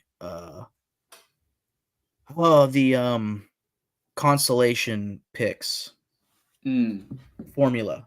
So signing Michael Gallup, Jalen Guyton, and Andres Pete does not affect the Raiders' chances or negate their chances at getting comp picks. Compensatory picks, not consolation. Jeez. But you guys knew what I meant. So I want to say I saw a tweet that said the Raiders are currently on pace to get like a 6th and 7th round compensatory pick next year. So 2 of them. We shall see. But yes, Michael Gallup, Jalen Guyton, Andres Pete, 2 wide receivers, and an offensive lineman. Some think that Andres Pete could be battling for the right tackle spot. I am not too sure about that. Could he? Sure. Yeah. So Thrash, this was the guy that you were asking about earlier, Andres Pete, and I think in the comments you figured it out on your own. But thank you for being patient anyway. Yes. So yeah, my thoughts with Pete. Well, honestly, can you zoom out? Now, I just want to kind of get a big picture here. I want to look at the bottom right first. We'll get back to the signings and stuff. But just really quick, I want to do one last kind of look over at the pre-draft kind of ranking things. Just to see, like, for the sleepers at least. Like, I think each team got... okay. So, for my guys, the Niners got Ricky Pearsall. Raiders got Jackson Powers-Johnson. Each team got one of my guys. For my sleepers, the Raiders got Dylan Lobb. Go down. Yeah. Yeah, Dylan I'm trying Lobby. to zoom in. Yeah. Well, yeah, okay. And then down more. The Raiders got Dylan Lobby and Trey Taylor all the way at the bottom for my sleepers. Oh, I didn't see that. Sorry. Yeah, no, you're all good. And the Niners, of course, got Jacob Cowing. Yeah, and then if you zoom out, just again for the big picture, sort of. I think over time it kind of loads and then it looks a little clearer. But, at each position you can kind of see yellow means the Niners got them, purple means the Raiders got them. So that's really all of that right there. Yeah. And then now, so sorry at home if it's too small. We're gonna try and see if there's a way to make it bigger while also fitting everything on the screen. But bear with us with what we're working with right now. Yeah, but this will probably be the last time we see this this part of this on the spreadsheet and probably until next year. So I just wanted to get one last little look at this, but now we can look at the overall Raiders roster and then we can move on to the Niners. Okay. Real quick, before we look at the Raiders roster, I want to get to this comment that Joel asked. Are the Raiders holding their training camp in SoCal? So Mike and I discussed this topic at the beginning of the show. So, if you want to rewind or rewind after the show, however you choose to do it. That was the first topic that we started off with today. We talked about it. It's been unanimously approved, but it's not confirmed as to whether or not the Raiders are going to indeed practice in Costa Mesa. Yeah, essentially the Raiders were in negotiations with Costa Mesa, and then the city officials did the vote today. They voted unanimously yes for the Raiders. I wouldn't be shocked if tomorrow the Raiders announce we will have training camp in Costa Mesa, but as of so far, the Raiders have had zero comment to the media in regards to this SoCal training camp. But now that it's been approved by the city board, I could see the Raiders being willing to speak on it. So, but moving on to the roster, one last time, hopefully for a while. Just a quick note in the red letters, so like 44 in red underneath offense. You can kind of hover over it. Yeah, 44. Yep. That is the total number of players on offense. The 43 down below is total on defense. Obviously, each number to the right of it under each positional column is how many players are in that position. One thing that's just glaring off the bat is fullback. We have 90 players. For the first time this offseason, the Raiders have 90 players on the roster. Andres Pete makes it 90. No fullbacks. I expected at least one, if not two, undrafted free agent fullbacks or a veteran fullback. But this Raiders coaching staff may not want a fullback. And honestly, my brain gears are turning a little bit, I guess. I almost wonder, and I may have heard somebody say this, kind of just whisper it, sort of, like maybe hint at it. I wonder if the Raiders might kind of flip around the formations at time. Do they go two running back sets? Obviously there's going to be a lot of two tight end sets. Do they put Michael Mayer at fullback at times and then have Brock Bowers in line? Do they have Brock Bowers at fullback? Bear in mind, Brock Bowers has carried the football. Like, he can run the ball. Do they put Brock Bowers at fullback and do some trickeration in this offense? Basically, do the Raiders get kind of sexy with it this year? I don't know, but I still think having a fullback would be cool, but we've said it on this pod before. You could also just slide out a nose tackle at fullback, any given play. Or you could slide out a backup left guard. You could put Cody Whitehair at fullback. In my opinion, that's better than a fullback. Mm-hmm. So, according to CBS News, this was last year. So last August is when this came out. But there were only 24 active fullbacks in the NFL heading into the 2023 season. So that meant that 8 teams did not carry a fullback onto their team. Yeah. So I think it's entirely possible that the Raiders are just they didn't want to force it with a guy who's not going to be a great fullback taking up a roster spot. So, yep. And especially now with the new kickoff rules and everything, like special teams is more important and kick return is more important. That's one less guy hogging up your roster only to play 6 snaps a game. I completely understand it. Yeah, there you go. Bowers or Mayer can be our fullback any given play. Or like I said, a defensive tackle, an offensive guard. It really doesn't matter.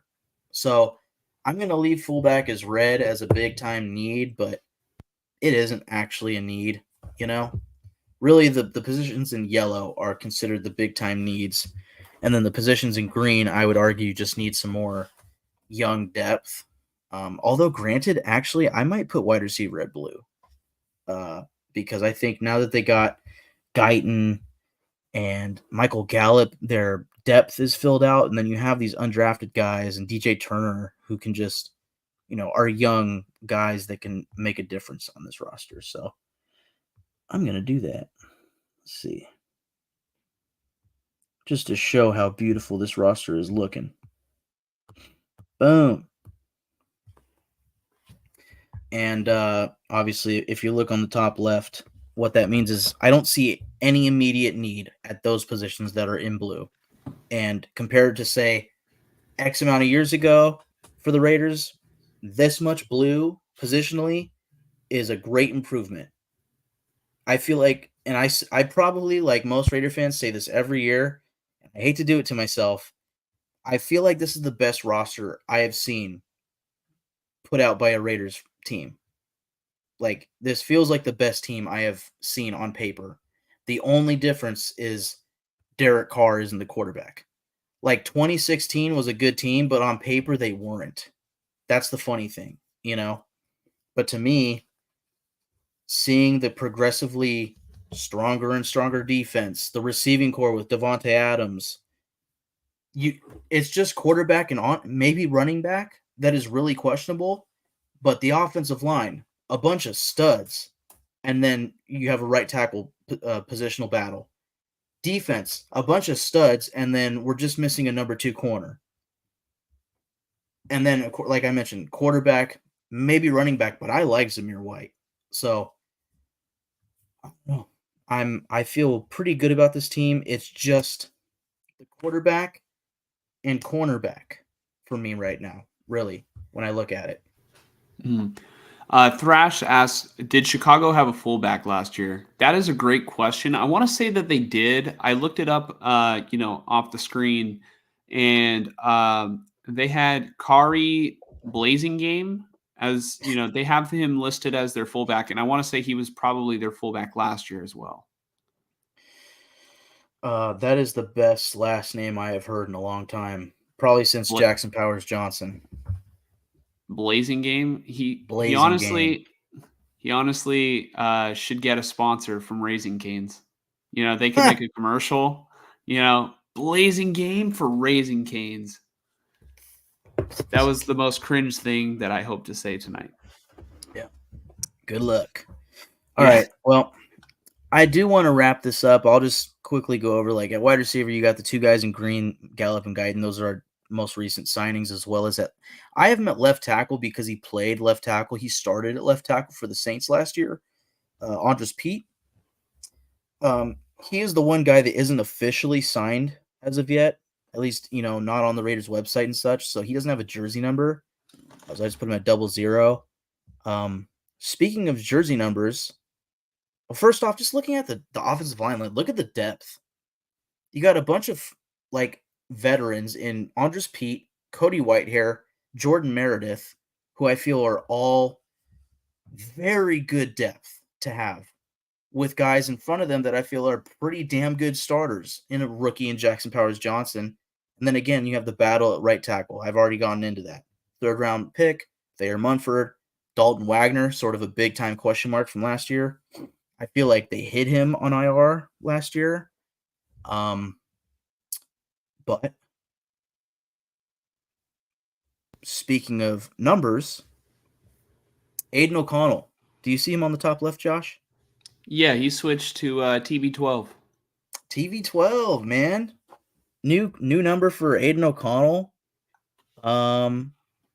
Yeah, there were a couple. Zamir White switched from 35 to 3. That'll be much more fun to watch. And then the rookies got their numbers, so if you can see them, you can kind of check it all out. But I like what I'm seeing, man. I kind of like when running backs have double-digit numbers. I don't know why. Yeah, I think I like when corners have single-digit. Yeah, it's still something that I have to get used to. I like it just for the fact that most of these players are carrying over the number they had in college, like Jacobs from 28 to 8. Granted, I did enjoy 28 more, and I have a 28 jersey myself. But 35 or 3, I'd much rather watch Zamir White number 3 than 35. I thought 35 fit him fine, personally. But it fit him fine, but it's an ugly number. Like, it's double digits, it's cool, but, like, I'd rather see him in 34. I feel like that's been a more fun number for the Raiders than 35. I think 30. I liked 35. I don't know. I maybe Yeah, agree to disagree, it's but original for sure, but I don't know. I have a thing with numbers like 24, 21, 84, 81, 92. Like 98 isn't a big sexy number, but Max Crosby makes it work. So I can see your point to Zamir White, but like to me 92 is a very nice number. 52, great number on defense. Again, 24, 21. Joel agrees with me. He likes 35 as well, and Yeah. single digit No, running backs are weird. it is weird. Like I remember when Leonard Fournette got this number 7, like he was kind of the first running back to do it, and it was like, okay, all right, Yeah. fine. But Well, he wore 7 in I college, right? So, yeah, but again, yeah, same for Jacobs. Like it looked fine, but no, I do agree. It looks weird. Like it's a weird thing to see because we're so used to these double digit running backs and so forth. But I really do think Zamir White's gonna look good in 3. So no homo, no pause. What? But you know what I mean. okay. Joel says, I personally still think that we have a hole at right tackle. I don't know if Mumford is good enough to consistently play in the zone scheme. Yeah, that would be the big question, I guess, is the scheme change, the blocking scheme changing from, again, don't quote me here, but I want to say from power to zone. Mhm. And Joel also, while we're on topic of, changing numbers, he said it's cursed. I don't know. Please don't tell me that because Debo Samuel changed his number to number 1. Yes, he did. That's gonna be weird. That is gonna be weird. That's I'm weird. trying to I'm trying to remember. Was Jacobs, maybe Joel could tell me? Was Jacobs rushing crown season with 28 or 8? Because I don't remember if 8 was only this past season, his final season with the Raiders, or if it was the past 2. No, And no, no. that It first was season, his final season because shit. I Okay. was editing the video, and then we had to wait in order to get like footage New, of Josh Jacobs in the number 8, and then yeah, like yeah, that's you know, right. Okay, yeah. Because like the Seahawks game where he went off, he had 28. Yeah. yep. Damn it. Yeah. No. Maybe you're right. Switching numbers is cursed. In that case, I look forward to Gardner Minshew and not Aiden O'Connell this year. Well, all right. Gardner Minshew is wearing number 15. Like, I think it's fine when you're switching your number going to a brand new team, but Oh no. like, Yeah, that's what I mean. Yeah. yeah, when But you're I see what you're Aiden saying. O'Connell Aiden- switched his number on the same team. Yeah. Well, okay, it's not entirely bad, I think, for quarterbacks because Brock Purdy was number 14 and then went to number 13, all in the Yeah. same season his rookie year. So, yeah. Yeah. I think that's about all I got. Like I mentioned, the Raiders are currently at 90 players on the roster. If they want to go and sign a corner, a veteran corner, like I desperately hope they do, Steven Nelson, Xavier Howard, Stephon Gilmore, uh, Adoree Jackson, Akella Witherspoon. Give me Adoree a guy Jackson that, still available? yeah, He would be a yeah, good signing. he'd be a great signing. I think he dealt with injuries last year, but he's still a speedy guy. I think Xavier Howard could potentially fit really well, and I think the sneaky best option is Steven Nelson because he's just been consistent for the past 4 years as like a just bona fide, trustworthy starter in this league. And I think getting a guy that can start day one opposite Jack Jones, that's about the best they can do at this point. You're not going to find a quarterback, so at this point, go and get me a starting corner. And to me, this roster is ready to roll. Do what you can with O'Connell and Minshew this year. Hopefully next year you can get that quarterback. And set that tone. Antonio Pierce has so far done a great job. Build a camaraderie and play like a team. Ill Mhm. intent, violence, pain. Let's get it. Mhm. Thrash says, I feel O'Connell didn't really choose for, but otherwise I agree. Yes. No, I 1000%. It sounds like that was a thing where McDaniels just threw it on him like, who cares? Here's 4. And everybody was like, Well, that's a little tone deaf. After Derek Carr gets let go the way that he did, and then boom, rookie gets number 4 the next year. Very tone deaf. Wasn't he like number 14 at first and then he went to 4? Like out of nowhere, wasn't there something this past offseason where I had to like no, he was number 9. I think he was number 9 and then they put him in number 4. Cuz I want to say there's a thumbnail that I made where I had to Yeah, Photoshop the number maybe. 4 onto his jersey. I think you might be right because I want to say Tyree Wilson wanted number 9. So then Yeah. Tyree Wilson got 9, and then all they had was 4 left of the single digits, so they gave it to O'Connell. Yeah. Yep. So I think that does make sense there. And then I Yep. also see, you mentioned Gardner Minshew is wearing number 15. So, I think it's safe to say that Minshew is going to be the best quarterback in the division wearing number 15. Yeah. I definitely hope so. I don't think that there is another quarterback in the division in the AFC West who has a better quarterback wearing number 15. And I need to shut my No. mouth before I give more material for people to clip after the Niners inevitably lose another Super Bowl to the Grim Reaper. Right. This will be my last thing. I do love the 37 for Trey Taylor. Gives me a little Lester Hayes vibes. 21 for Richardson. Namdi vibes, you know. I love 70 for Jackson Powers Johnson. I'm a big numbers guy. We're talking about numbers right now, but 45 for Eichenberg. That's fine. That's fine. But one notable thing, actually two notable things, two numbers that are notably missing on this roster. 24, like the all-time greatest Raider number, 24. Willie Brown, Charles Woodson, down the list. And 52. Khalil Mack. Most recently, at least of note, would be Denzel Perryman. Nobody wearing the 52. I think 24 could potentially be up for grabs if they feel a corner's really worth it. Maybe they give him 24, but also maybe they sign a guy, like I said, Stephon Gilmore, Xavier Howard, or Stephen, did I say Nelson? I'm pretty sure he's coming out of Houston, so maybe they give the veteran 24. All I know is they need to sign a corner. I don't feel comfortable going into week 1 with these corners. Got to give me one more QB2. Yeah, CB2. CB2. Joel thinks that Adoree Jackson makes sense because he's pretty sure that Patrick Graham has coached him before. Yeah, I want to say with New York. So yeah, I mean, Adoree and Xavier Howard have like genuine ties to Graham, defensive coordinator. But at this point, I'll take anybody that breathes and plays corner and is a veteran. So Before we move on, Mike, since we were talking so much about numbers, this question popped into my head.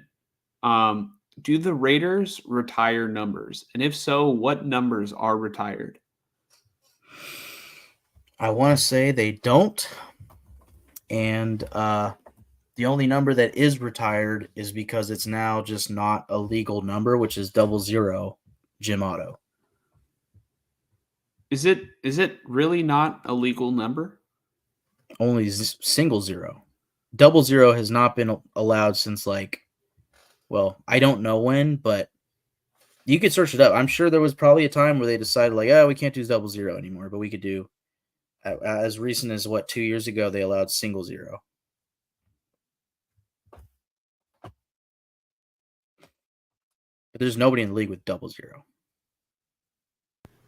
So I guess there was a number standardization in 1973. Number 0 and 00 were no longer eligible to be issued by teams, but this has recently changed in recent years. It says, any player can wear 0 to 99 if it hasn't already been taken. I wonder if 00 is back on the market because of that. I know for a fact it is not. It's only single 0 for the new rule. But 73 is interesting because it's actually very. I wonder if what they did as the rule change for 73 was if you are an existing player with 00, you can keep it, but any new players cannot get it. Because I mean, I swear, Otto had the 00 in the 76 Super Bowl. Yeah, no. He probably already had it. And then it was probably going to be like some sort of business ordeal for them to like pull the jerseys off the market and everything. So it probably, he was probably grandfathered in the same way Mariano Rivera was in baseball when he wore number 42. Yeah. And then like now nobody can wear number 42 because, obviously Jackie Robinson. But wait, oh shit, I'm totally off. Huh. Damn it. All this time, I thought Jim Otto won a Super Bowl with the Raiders. He retired in 1974. So, okay. He was number 00 and also number 50. So I wonder if he had to change to 50 in 73. Man, that could also make sense, but I guess you could say he finished with as many Super Bowls as his original number. Yes, he did not win a Super Bowl, unfortunately, with the Raiders, but he did win an AFL championship in 1967. So, well, that was probably the best thing at the time.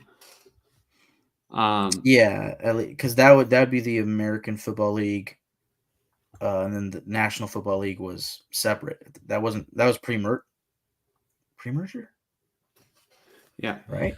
I always find it interesting, like what teams choose to retire jerseys and what teams don't choose to retire jerseys. But I think Jed York was recently talking about how he is wondering if there's a different way that they can honor past players who have worn the uniforms, because the 49ers have retired so many jerseys now that they struggle every year to that's my thinking, is like, not to cut you off, I'm sorry. No, you're good. Once you allow one jersey to be retired, it's like, well, what are the means for retiring any other jersey? Obviously, it's like Hall of Famers. Yeah, cool. But like the Raiders of 24, Willie Brown, Charles Woodson, among others, like you could have retired it just because of Willie Brown.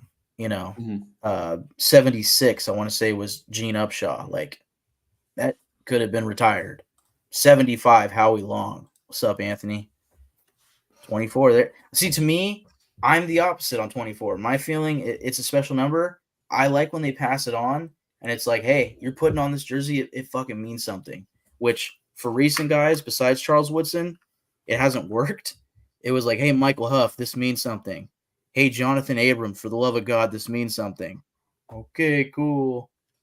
I think the next corner that they draft high or sign to a big deal in free agency, give him 24, man. But hopefully it's a guy they draft.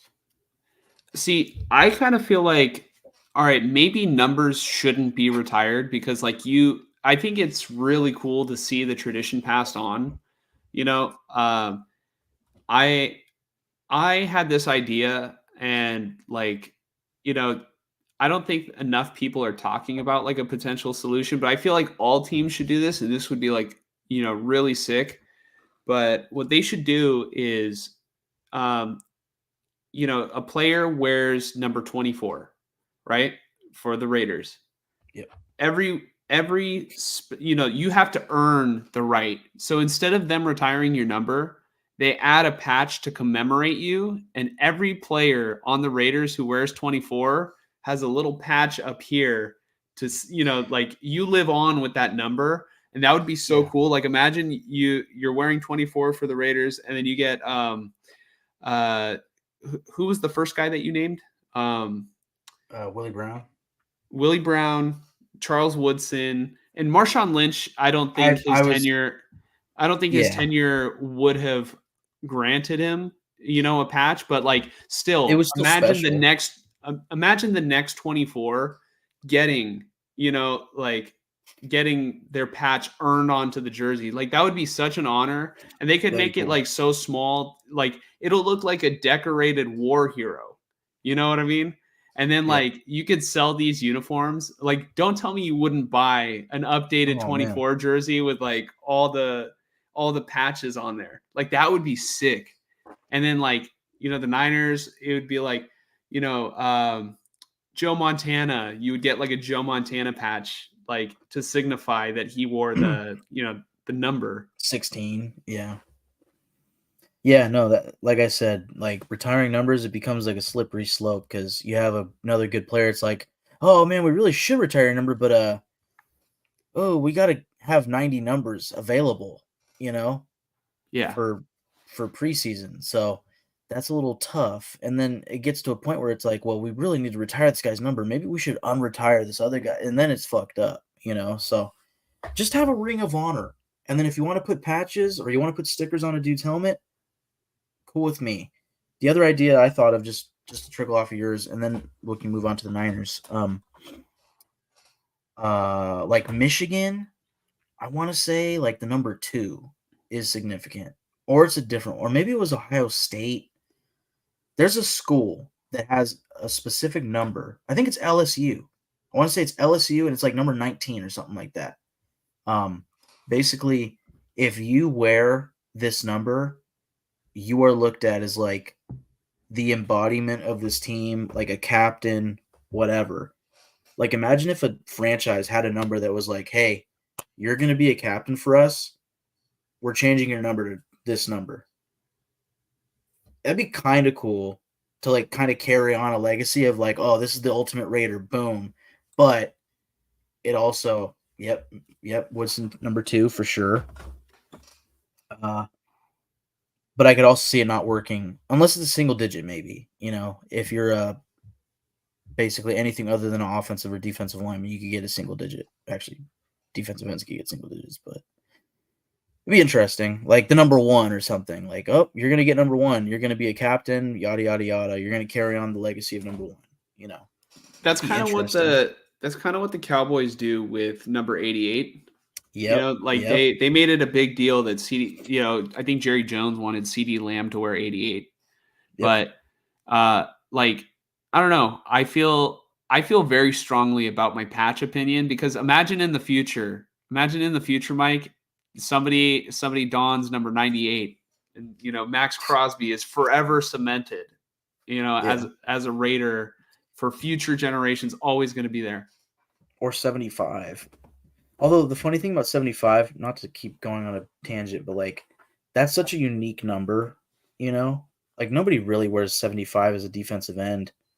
It's But more of an 98, offensive like some line number, but still. yeah, but somebody on the defensive line is going to get 98, you know? So when they do, it's like, oh shit, that was Max Crosby's number. Like, I got to show out, you know?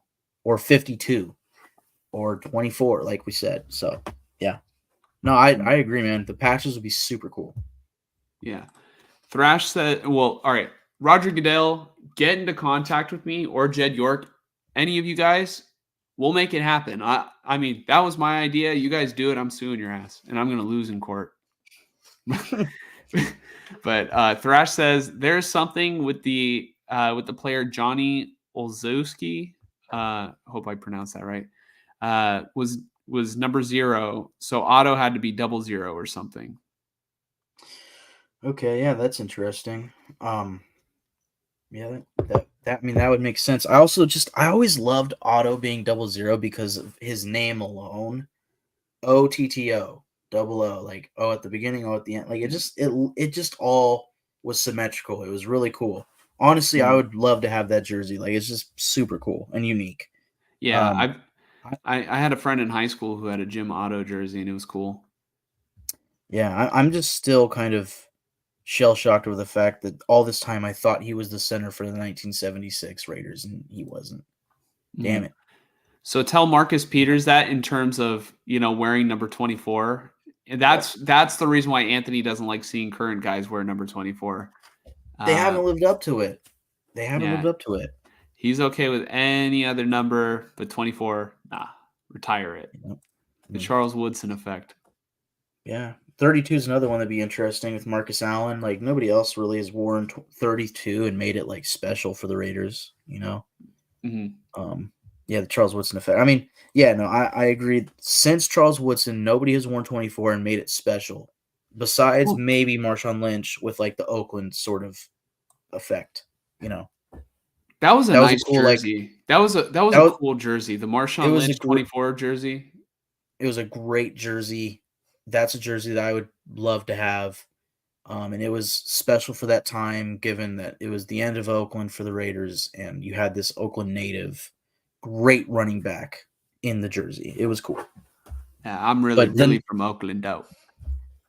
I need the next guy that's wearing 24 to be a Pro Bowl corner. That's what I need. We need this Charles Woodson effect to end. We need it to pass the torch on to somebody that's actually good, not a Jonathan Abrams. You mean the Marcus Peters effect? Yeah, I mean, he called it Charles Woodson effect, I think. But yes, I don't Oh, want another Marcus Peters, which, yeah. funny enough, is the cousin of Marshawn Lynch. But I want to say the Charles Woodson effect was, essentially for the number 2 at Michigan. I think that's what oh, okay, what his comment was tied to, but still, same thing. yeah, I thought it maybe just the chronological order, but I thought it was he was saying he doesn't like 24 on current players, and then it was because it's to him it's the Charles Woodson effect of like that's Charles Woodson's number. Mm-hmm. 00 auto. All right. Are we ready to get into our final topic, Mike? Yes, indeed. Time Okay. for a nap.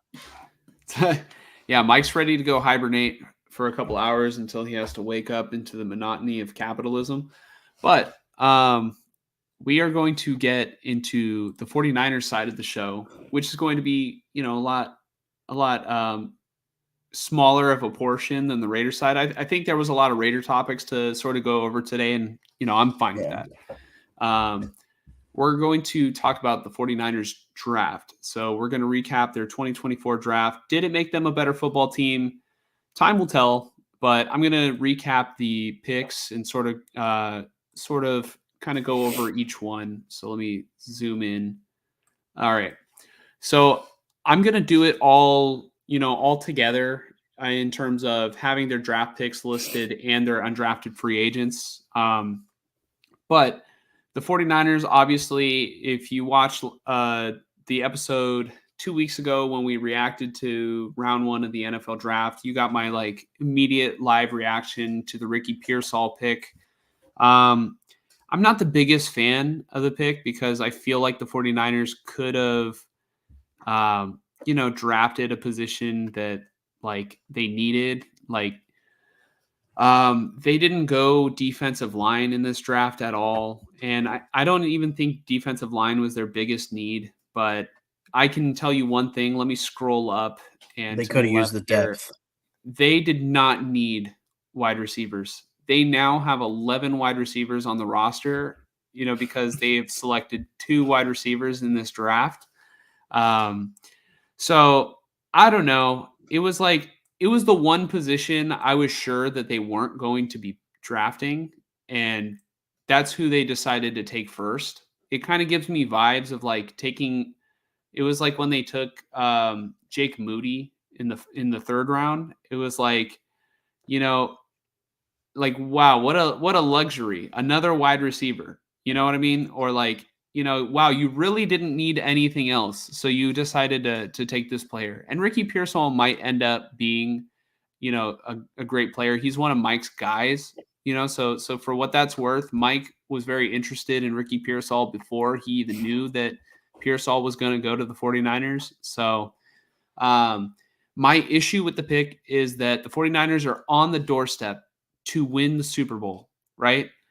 And the way that their first order of business in order to address the, how they're going to improve and win this next time is to draft a player who maybe is going to be on the field, for God knows how many snaps. I don't think that he's going to start over Juwan Jennings as the 3rd receiver on the team. Deebo Samuel is still on the team. He did not get traded.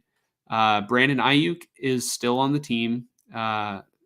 It's unclear as to whether or not they're going to, be able to get a contract done with him or if they're going to eventually trade him, but I don't see them trading him because what could they trade him for that would make the team immediately better now when they're on the doorstep of winning a Super Bowl?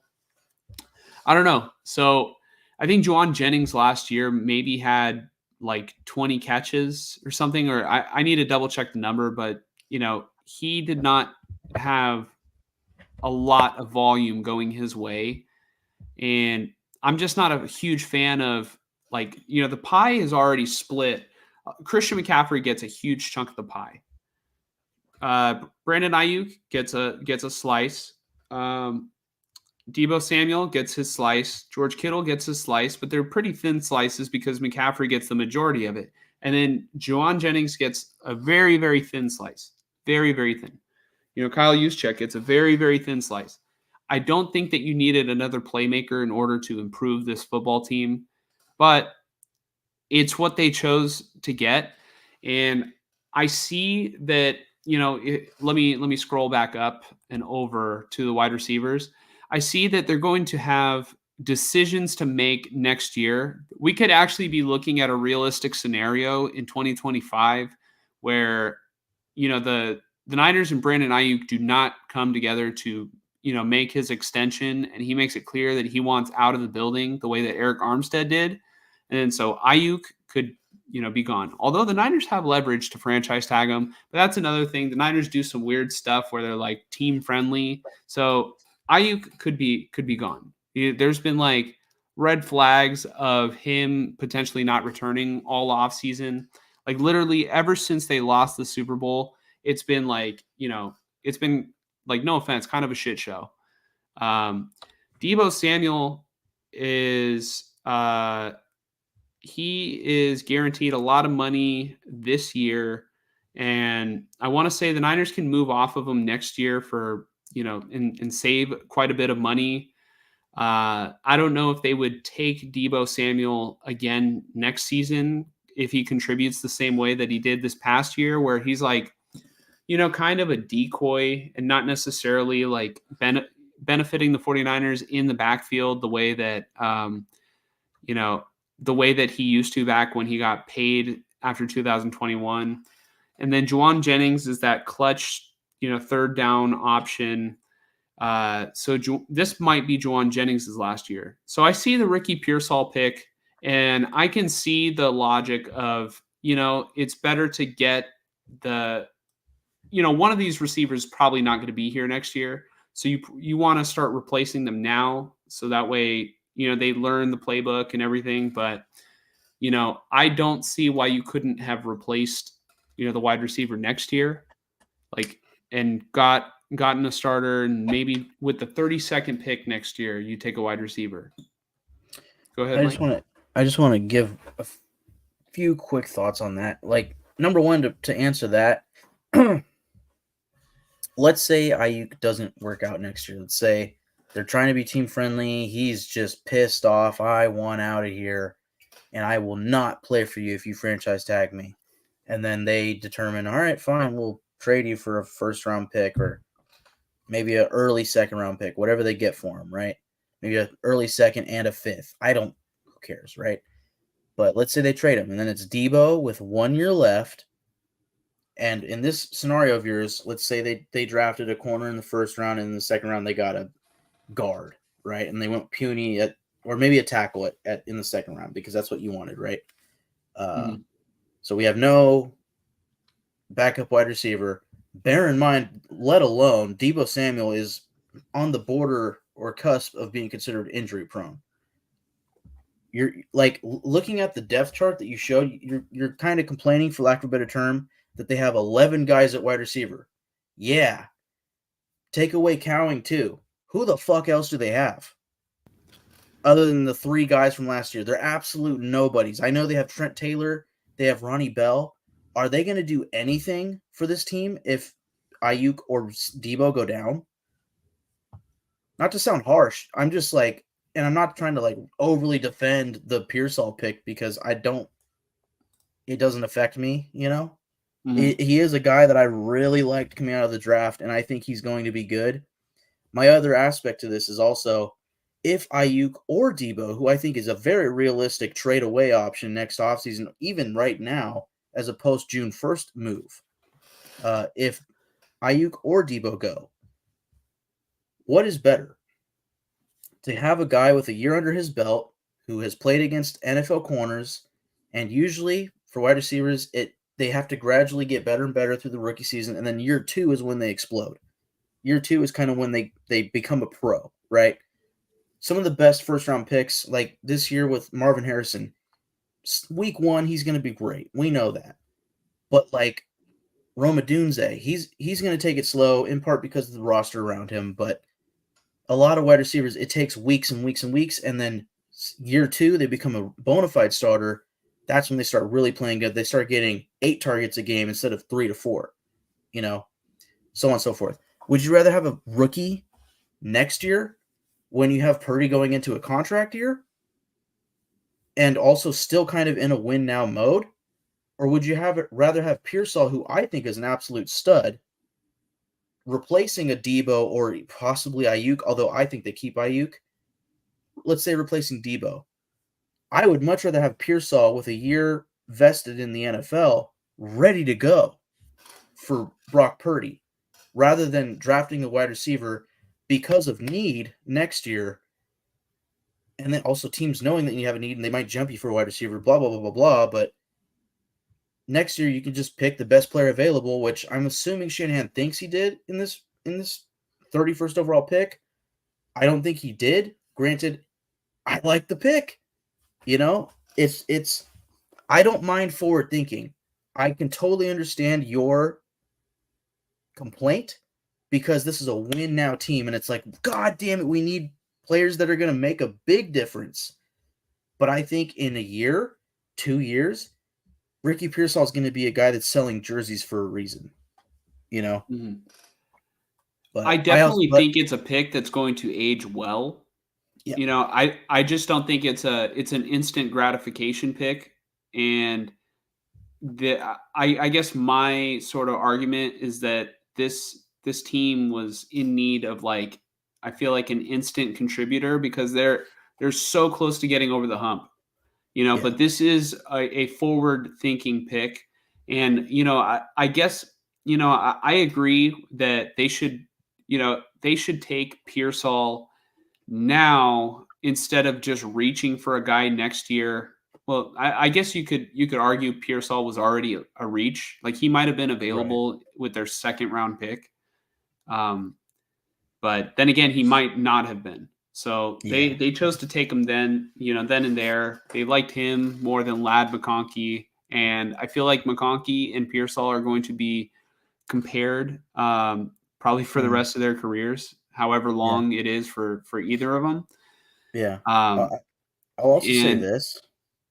Sorry. I feel like the first 3 rounds for the Raiders are identical to the Niners. It's like they kind of the Niners took their guy in the first round. The Raiders went best player available. But in both cases, I feel like the pick is going to be better in 2 years than it is now. It wasn't a big time need right now.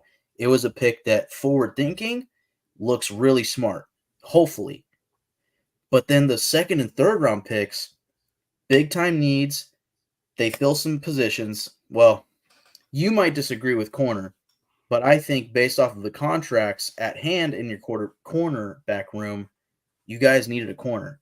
And then Dominic Pooney at tackle/guard, that's a great get, in my opinion.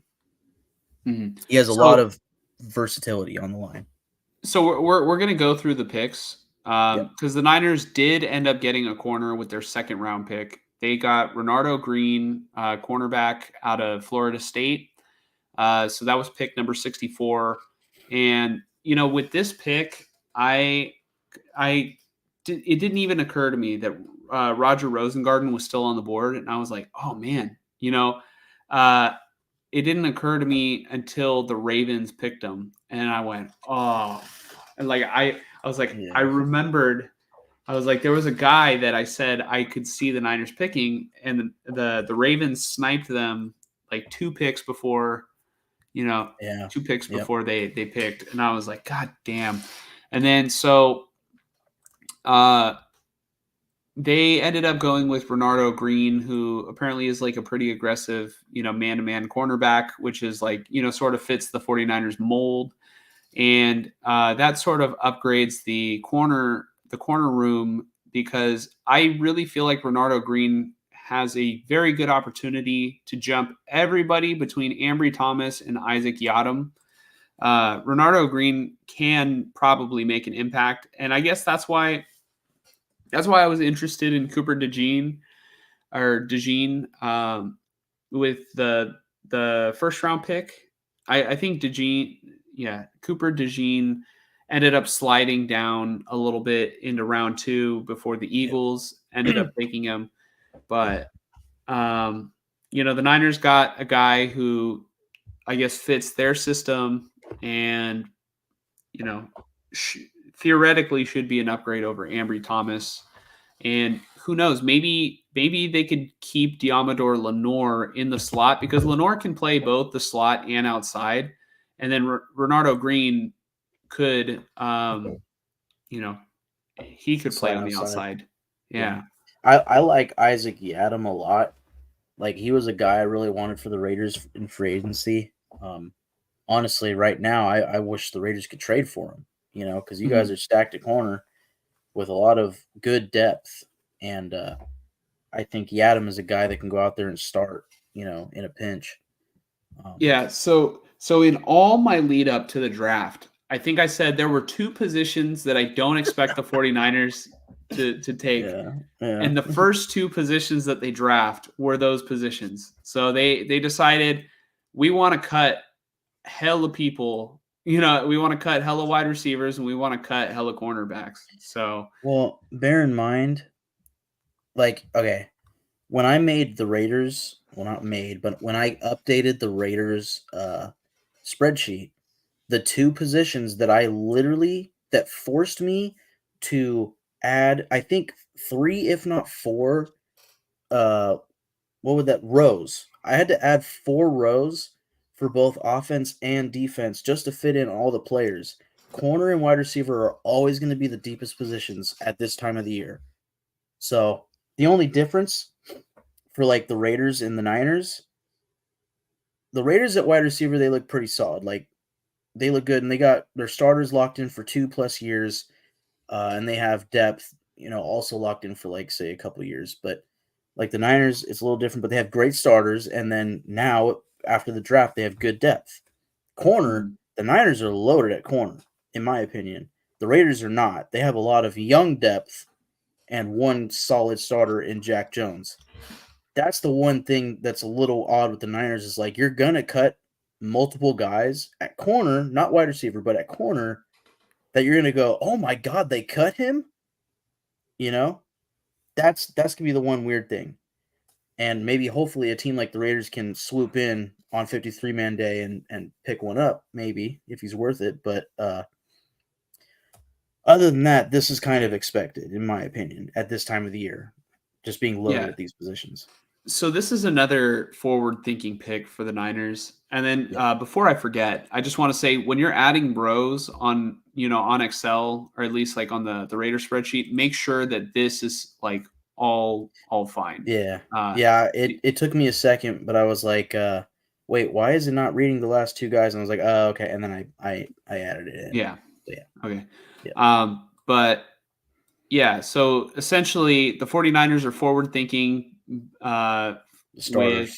with a potential departure of Charvarius Ward and Diamador Lenore. If I had to guess, the Niners could probably get Lenore on a better deal than they can re-sign Charvarius Ward onto, because Diamador Lenore is a hell of a cornerback, and I think Charvarius Ward is also very, very good, but Charvarius Ward is the bigger name guy, who is like, if you asked anybody who the number 1 corner is on the 49ers, everybody would say it's Charvarius Ward. So just being the best on the team would signify that he's going to get the bigger payout.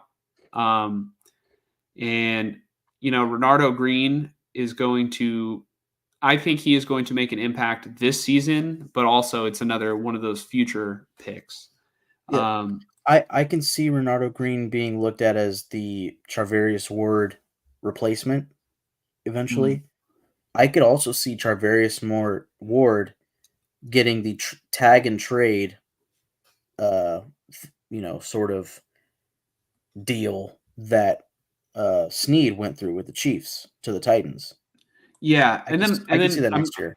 I'm glad that you brought up L'Jarius Sneed too, because I feel like the Niners also took a look at like what happened to them in the Super Bowl and how they couldn't like create a lot of separation from their wide receivers, and like the corners were glued to their wide receivers. Mm-hmm. And I think the 49ers addressed what they thought happened in that Super Bowl. And it's they went with wide receiver first to get another guy who can separate. And then at corner, they want to replicate what the Chiefs were able to do and taking away the routes that the wide receivers were able to, Yep. get open with. Yep, I agree. So I know, just little interesting stuff like that. The 49ers then went with a position that I wanted them to draft with their first pick. They got Dominic Puny, who's not very puny. He's pretty big. Yeah. They got him in the third round, an offensive lineman out of Kansas. So he's sort of projected to probably play guard, but apparently he can play tackle as well. I was watching Larry Kruger right before this show, and he was talking about, I want to say it was Scott McLuhan, or some former 49er GM, was talking about Puny, and like he essentially projected him as a guard, but wouldn't be shocked if he had the strength or would be able to build the strength to eventually play left tackle, which I like the pick because if Trent Williams somehow decides that he's going to retire, he's getting up there in age. If he decides he's going to retire, the Niners could at least have a guy who might be serviceable at left tackle. So I think Puny gives you some choices. Then the Niners went with a safety, which was, I think, a position of need for sure, or in need of depth, because they went with Malik Mustafa. He is a safety out of I want to say Wake Forest. Yeah, in the fourth round. So the Niners were very active in the fourth round. It's where they got most of their selections in the draft. But they drafted Malik Mustafa, who's probably going to jump George Odom, because I think George Odom is more of a special teams kind of guy. But Talanoa Hufanga is not guaranteed to get his roster, his starting spot back when he comes back from injury, because you never know like how good he's still going to be, because he was kind of a slow, he wasn't the fastest safety on the field. Like he was kind of a slower Troy Polamalu,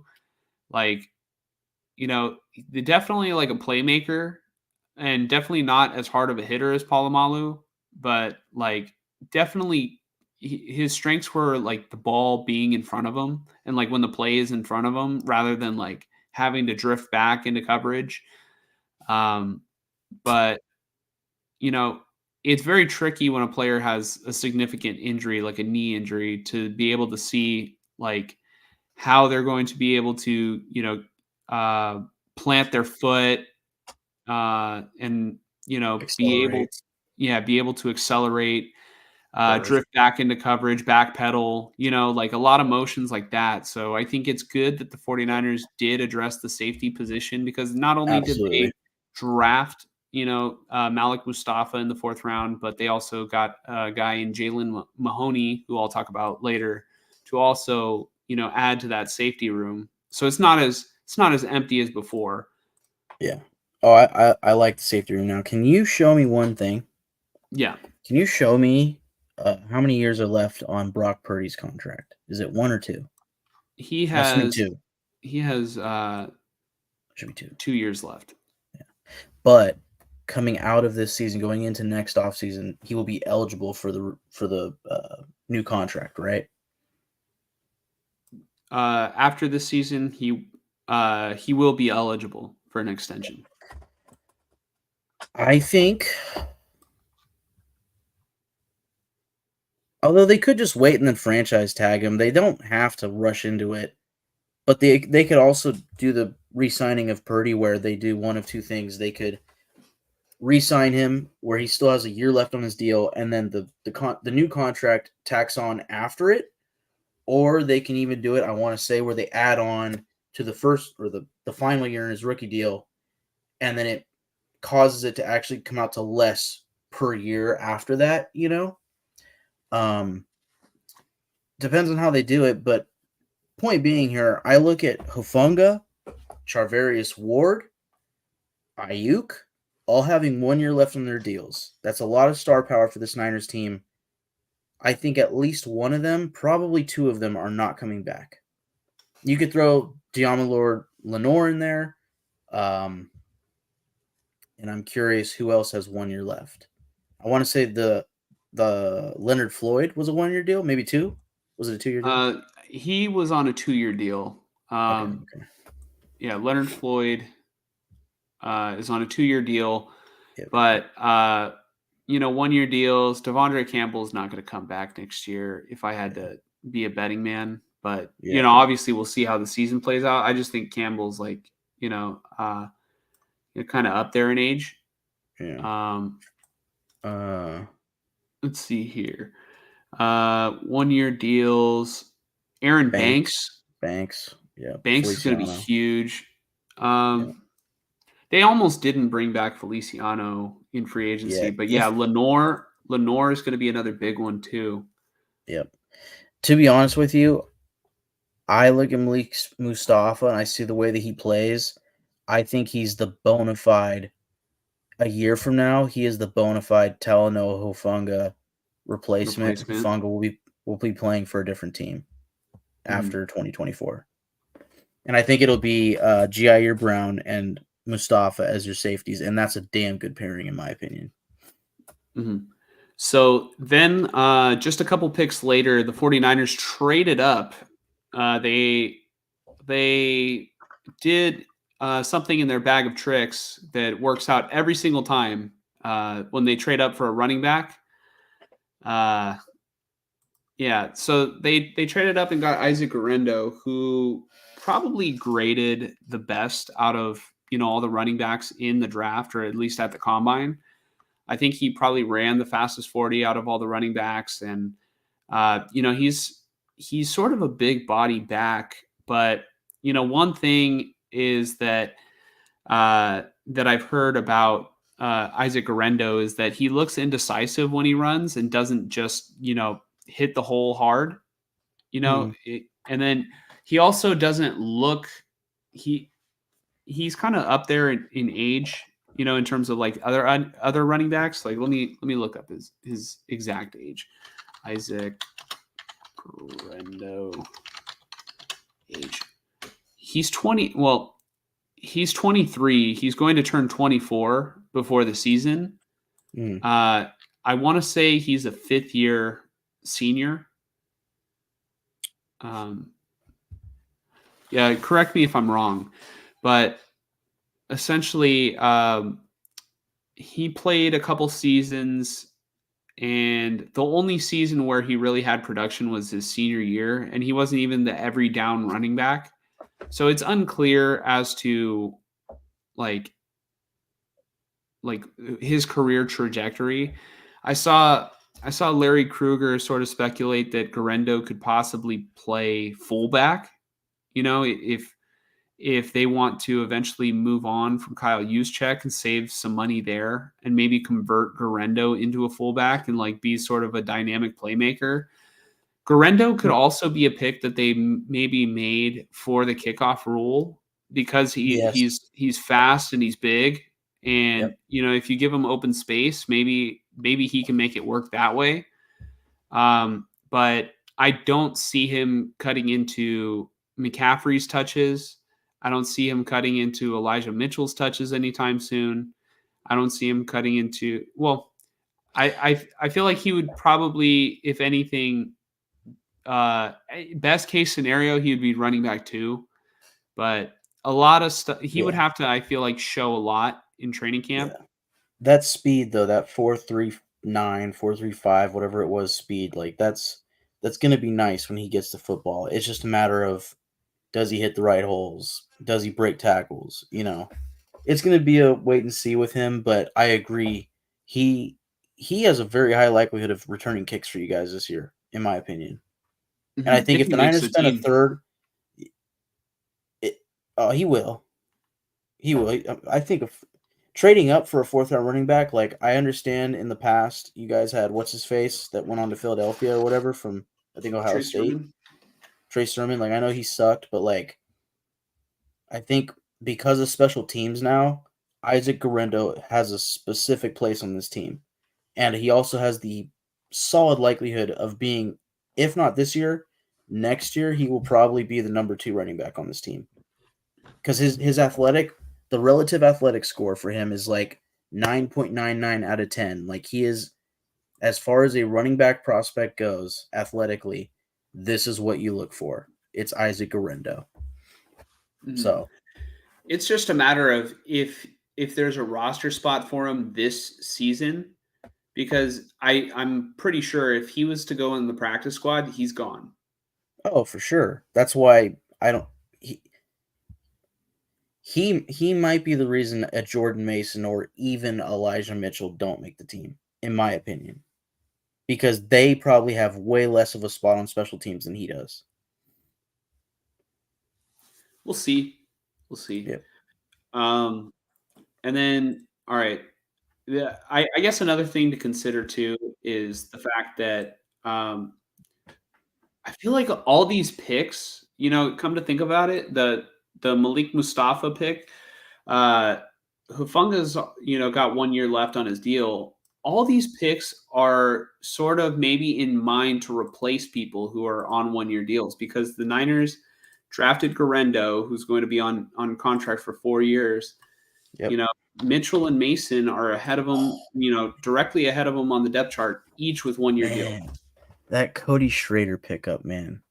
Yeah, Undrafted free agent. Oh, what a pickup. yeah. So I guess Cody Schrader would be the reason, would be the one player that, like, I guess makes me think about whether or not Garendo would make the team. But I guess I never considered the Niners could just cut ties with Mitchell or Mason. I Yep. think I would rather keep. I think I would rather keep Jordan Mason because I think he's more explosive at this stage. I think Elijah Mitchell has more mileage on him, Yeah. but Yeah. I know Shanahan definitely last season trusted Elijah Mitchell a lot more than he trusted Jordan Mason. Mason. Yeah. I think really what it's going to come down to, I think with the fourth round, capital spent on Garendo, I think he's a lock. I think he's the RB2 in mind for next year. Might not happen, but at least within the mind of Shanahan, that's the hope, right? Maybe in 2 years when McCaffrey's deal is up, Garendo might be your starting running back. You never know. But Yeah, I think the preseason will be telling for these guys, specifically with Schrader. I think if Schrader shows out in the preseason, he's locking in a roster spot, and then you're probably getting rid of a guy like uh, Mitchell or Mitchell Mason or yeah. because both of them have So 1 year deals left. So it's like there's not much risk in cutting them. yeah, not a lot of dead money, if any. Yep. Yep. Yep. Um, so then later, a couple picks later, the 49ers draft, an even more shocking draft pick, I would say, than the first round wide receiver. They go on and take another wide receiver in Jacob Cowing. And I feel like a lot more people are excited about the Cowing pick than the Pearsall pick because I feel like Pearsall was kind of a reach for the 49ers. Like he could have been available probably later. But Mm-hmm. uh, Jacob Cowing apparently was a great value for where the 49ers got him. And, I've seen countless highlights posted of his. Um, so if we look at maybe his spot on the team, obviously he's going to have to earn it in camp like everyone else. But I think the Jacob Cowing pick essentially says Danny Gray is not going to make this football team. I think the Yeah, Niners have given up on Danny Gray. and honestly, depending on like special teams and returners and stuff, I could see Ronnie Bell's position on this team being at risk. Yeah. Because Ronnie Bell is kind of looked at as a slot guy, right? Or am I wrong? I it's kind of funny. I always felt like Ronnie Bell could have played in like Brandon Ayuk's place, but it was weird. He was like the replacement. I want to say he was the replacement for Debo when Debo was like, Okay. out. Well, then, yeah, I would say I think the guys that you have in that top six probably are week one on the roster, in my opinion.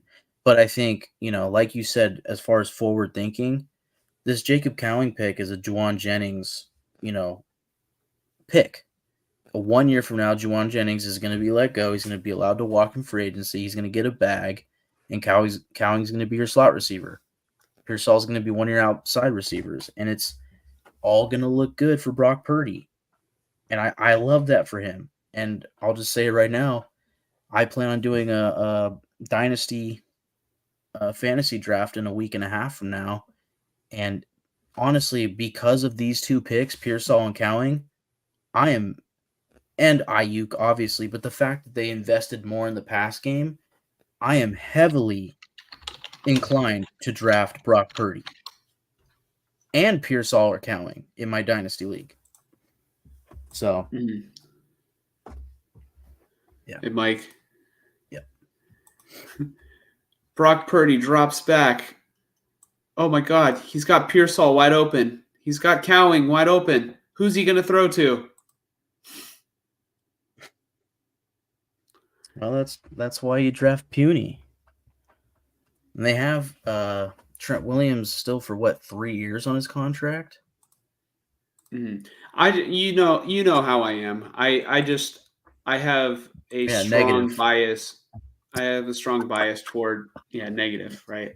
I have a strong bias towards. You're jaded. You're jaded. I have a strong bias towards offensive linemen. I feel like does? invest as much as you can. This is the other thing I'll say about. I know I kind of went on a tangent, not tangent, but a thing earlier with Pearsall and like, reaching for a pick you don't, or a position you don't need. Like with Dominic Puny, like getting him in the third round to me was huge. You got him right at value, if not a little bit of a drop for his value. And he could play tackle if you need him to. He might be a day one starting guard for you guys at right guard. He might. But no matter what, he's got versatility and he could step in for anybody. But my belief on offensive linemen in the NFL is, as rookies, it's a tough job for them. That then they get that first full off season after the rookie year. That's when they bulk up and they really get to work with the strength coach for a full off season. And then they come back year two, and that's when they're a fucking pro. That's when they're ready to start. So, in my opinion, it's like next year you might be looking at like, we really need a right tackle or a left guard or whatever. But you have Puny who's ready to go at one of those positions. Maybe you re-sign Aaron Banks. You're definitely not re-signing what's his face at right guard. Feliciano. But maybe Puny's the starter. I want to say Puny had center as a possibility, according to some draft experts. So I don't see your center right now, but I want to say he's a guy that might be a liability. So I just think, point being here, if you're gonna need to draft linemen, doing it now is good, because in a year from now, Puny's going to be a guy that's ready to go. Whereas whatever rookie you draft in, like, say, round 2 next year is probably not fully ready to go unless you get a guy that falls to you. But if you're going to be picking at 30th, 31st again, hopefully 32nd, right? In the second round, you're getting a third round talent. You're not getting a Jackson Powers Johnson, So, yeah, it's tough. One thing I will say about the Dominic Puny pick, it was so weird the way that it happened, because I think that the Chiefs traded up right One spot. with the 49ers. They traded up one spot. And then, like, it looked pretty good. The Niners got, moved up a couple more spots, maybe even a round. They moved up maybe a whole round. I want to say they got a 5th rounder for a 6th rounder, but it was like maybe 20 spots or something, right? Yeah. And then the Chiefs end up drafting Sumataya. I want to say that's who Yeah. that's who From they Yale or drafted. something like that. Yeah, and then so like everyone on Niners Twitter was pissed. It's like, what the hell are you doing? You just let the Chiefs move up and like, you know, get a guy that I guess Niner fans wanted the Niners to get. You know, Yeah, I want to say that Simataya guy was like pound for pound, like an identical match to now I'm forgetting his name, of course. Penei Sewell from the Lions. yeah. Like So just the the frame, Niners, everything. maybe that was never the Niners guy, but I guess we'll never know, right? So hopefully Dominic Puny pans out. But moving on to the rest of the draft. So we left off on Jacob Cowing. Then the Niners finally go with another offensive lineman. They go with Jarrett Kingston out of USC with the 6th round pick, number 215 overall. I couldn't tell you much about Jarrett Kingston, but I'm very intrigued to see how he's going to look in training camp and during the preseason.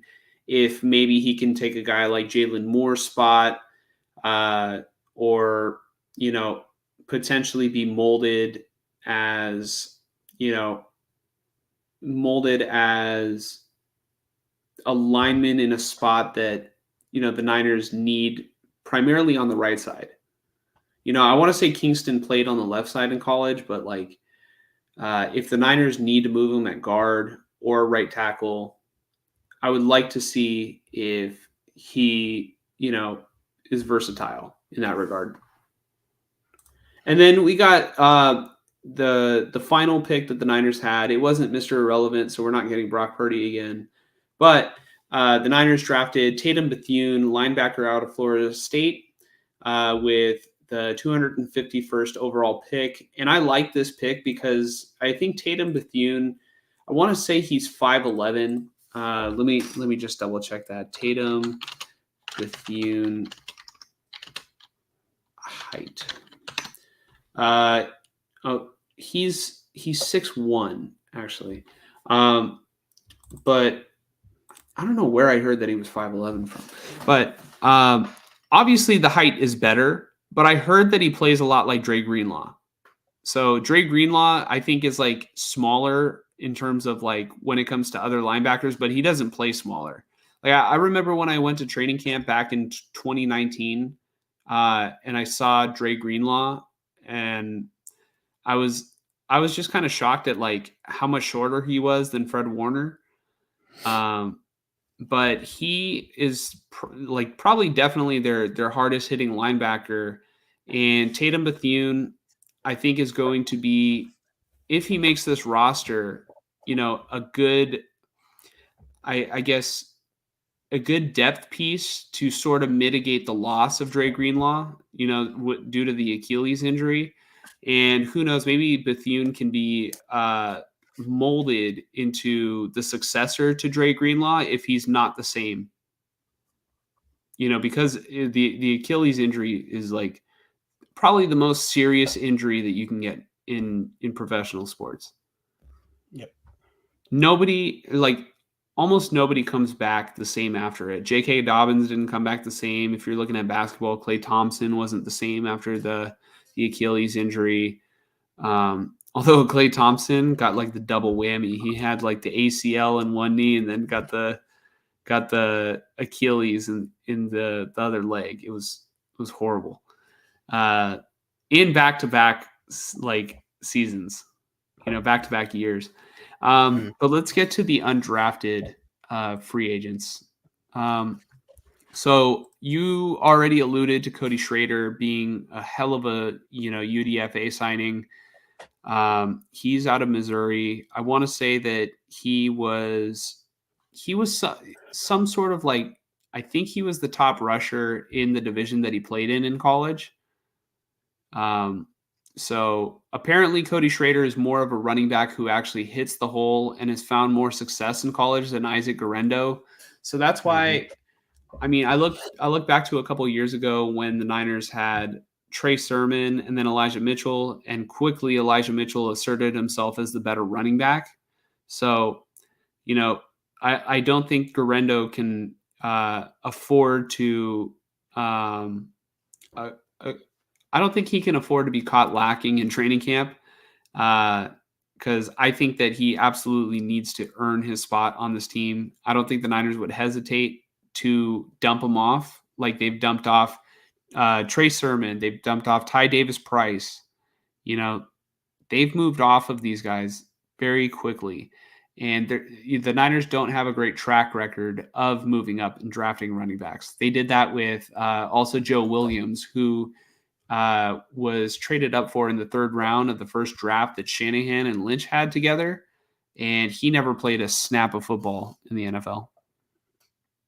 So then the Niners addressed offensive line again, which I love, and I love this pick or this pickup, Drake Nugent, the center out of Michigan.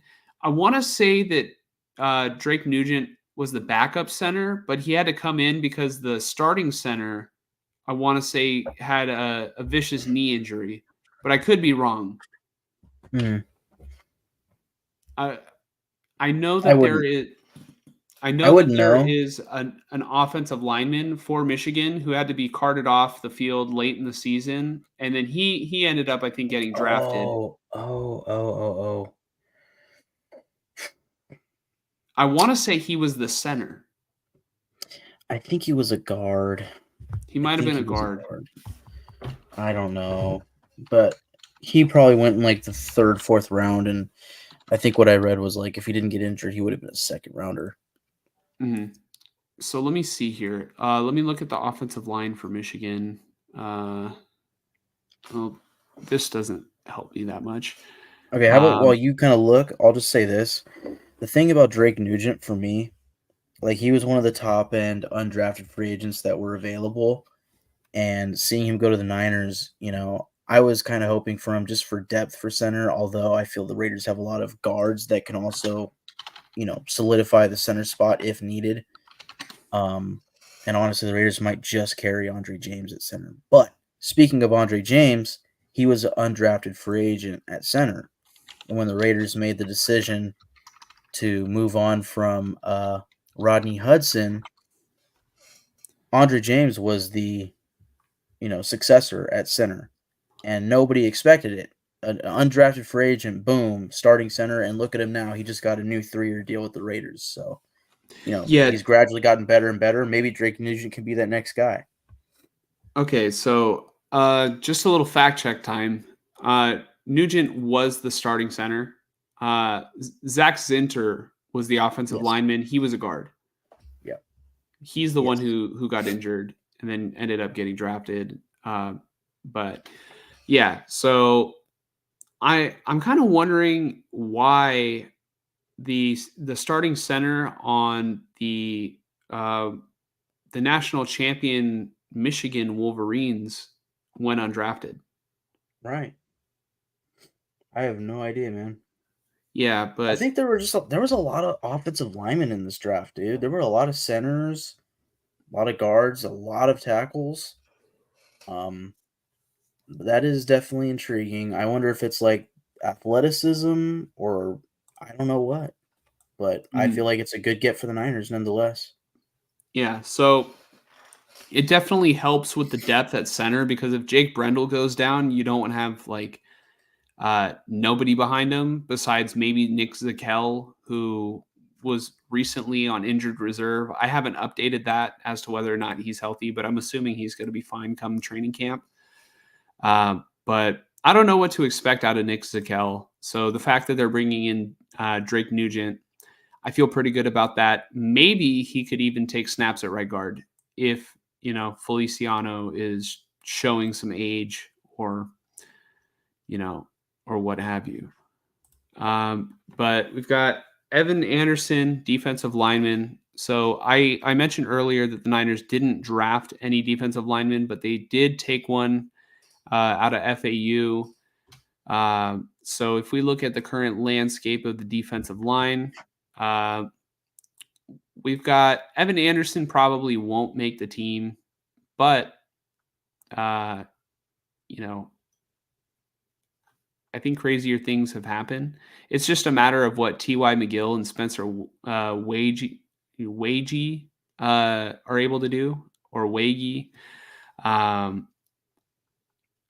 But I think that the Niners, I'm trying to remember how many defensive linemen they kept in years past, but even if Evan Anderson does make the team, I just don't see him probably seeing the field that often, or at all.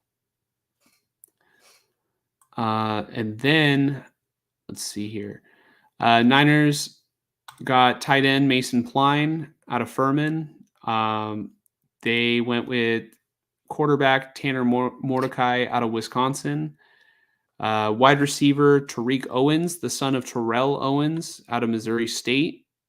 So the Niners decided they weren't done at wide receiver. They wanted some more. And then they wrapped up their UDFA. Well, I guess this isn't the exact order of when they were signed, but to wrap up the UDFAs, they got Bryson Mays out of Southern Miss. He's a center to also, I guess, add even more depth. I don't think you can have enough guys who actually played center in college, because if you just stick an offensive lineman in there who hasn't played center, you're going to have some botched snaps. I think you need people who with experience of actually snapping in games. And then last but not least, Jalen Mahoney, safety out of Vanderbilt. I want to say that you maybe alluded to him earlier when we were talking about Malik Mustafa. But yeah, the Niners added another guy who, I don't know what to expect come training camp, but I will be watching for him in training camp and during the preseason. And I just want to apologize. It's almost 1 a.m. I've been running out of steam, going over these UDFAs. And then also too, it's like, take what I say with a little bit of a grain of salt, because like I've said before, I don't watch college football. I would rather make an informed opinion about these players when I actually get to see them on the NFL field. Yep. And even too, I'm more of a big picture guy. I like talking about like the grand scheme of things. And it's funny because you had to school me on the big picture of the wide receiver room. Yeah, I mean, I think it's easy, especially like I mentioned, being a jaded fan. Like, even myself as a Raider fan, like I feel like I'm definitely jaded in certain, degrees and in certain aspects to it. I feel like for you, the pressure's really on for this Niners team, and I don't really fully know what that feels like yet, in the sense that, you have a window. You have this window with Trent Williams and Christian McCaffrey, Hufanga, Charvarius Ward, Fred Warner, Kittle, all those star players. And, kind of, if the team doesn't maximize its ability, say in the draft, to make the team better, I understand completely the feeling of nervousness of like, God damn, they're not making the right moves here. They're not doing what they need to do to propel themselves to not lose the Super Bowl, but win it, But I think at the end of the day, for me with the draft, it's like you're supplementing your team. You're not specifically going in there, maybe the first round, sure, but usually you're not going in there to make your team significantly better today. It's like it's more about making your team better tomorrow, you know. And I think they succeeded pretty well at that, honestly, specifically in relation to positions that needed guys down the line: corner, receiver, running back. You got two guys above Garendo with 1 year deals. Above the wide receivers, you got two guys with 1 year deals. And then Debo, we don't know. Corner, the top three guys, 1 year deals. Safety, Hufunga, 1 year deal. Offensive line with Aaron Banks. I think Pooney could take over for him in a year. So on and so forth. I think they did a good job. You guys have a quarterback. That's something I can't say, about the Raiders. So, at least not right now. But yeah, I think this is a competitive team in this current Niners roster that I think they should be able to go out there and, make another play at that Super Bowl. Yeah. Mhm. I will say this. You said that I'm being very negative, but I think I'm just being like kind of critical of Yeah. the fact that they didn't need a wide receiver now, whereas I feel like they needed like an upgrade on the offensive line because I mean, if you look at the final play that they had on offense in the Super Bowl, they had a guy wide open in Brandon Ayuk, a guy who's going to probably play wide receiver, I'd have to bet, for the 49ers this year. But you know why Brock Purdy couldn't see him? Because he had Chris Jones right in his face, untouched, Yep. because somebody on the offensive line missed their assignment. And Burford, right? Yeah, it was Spencer Burford.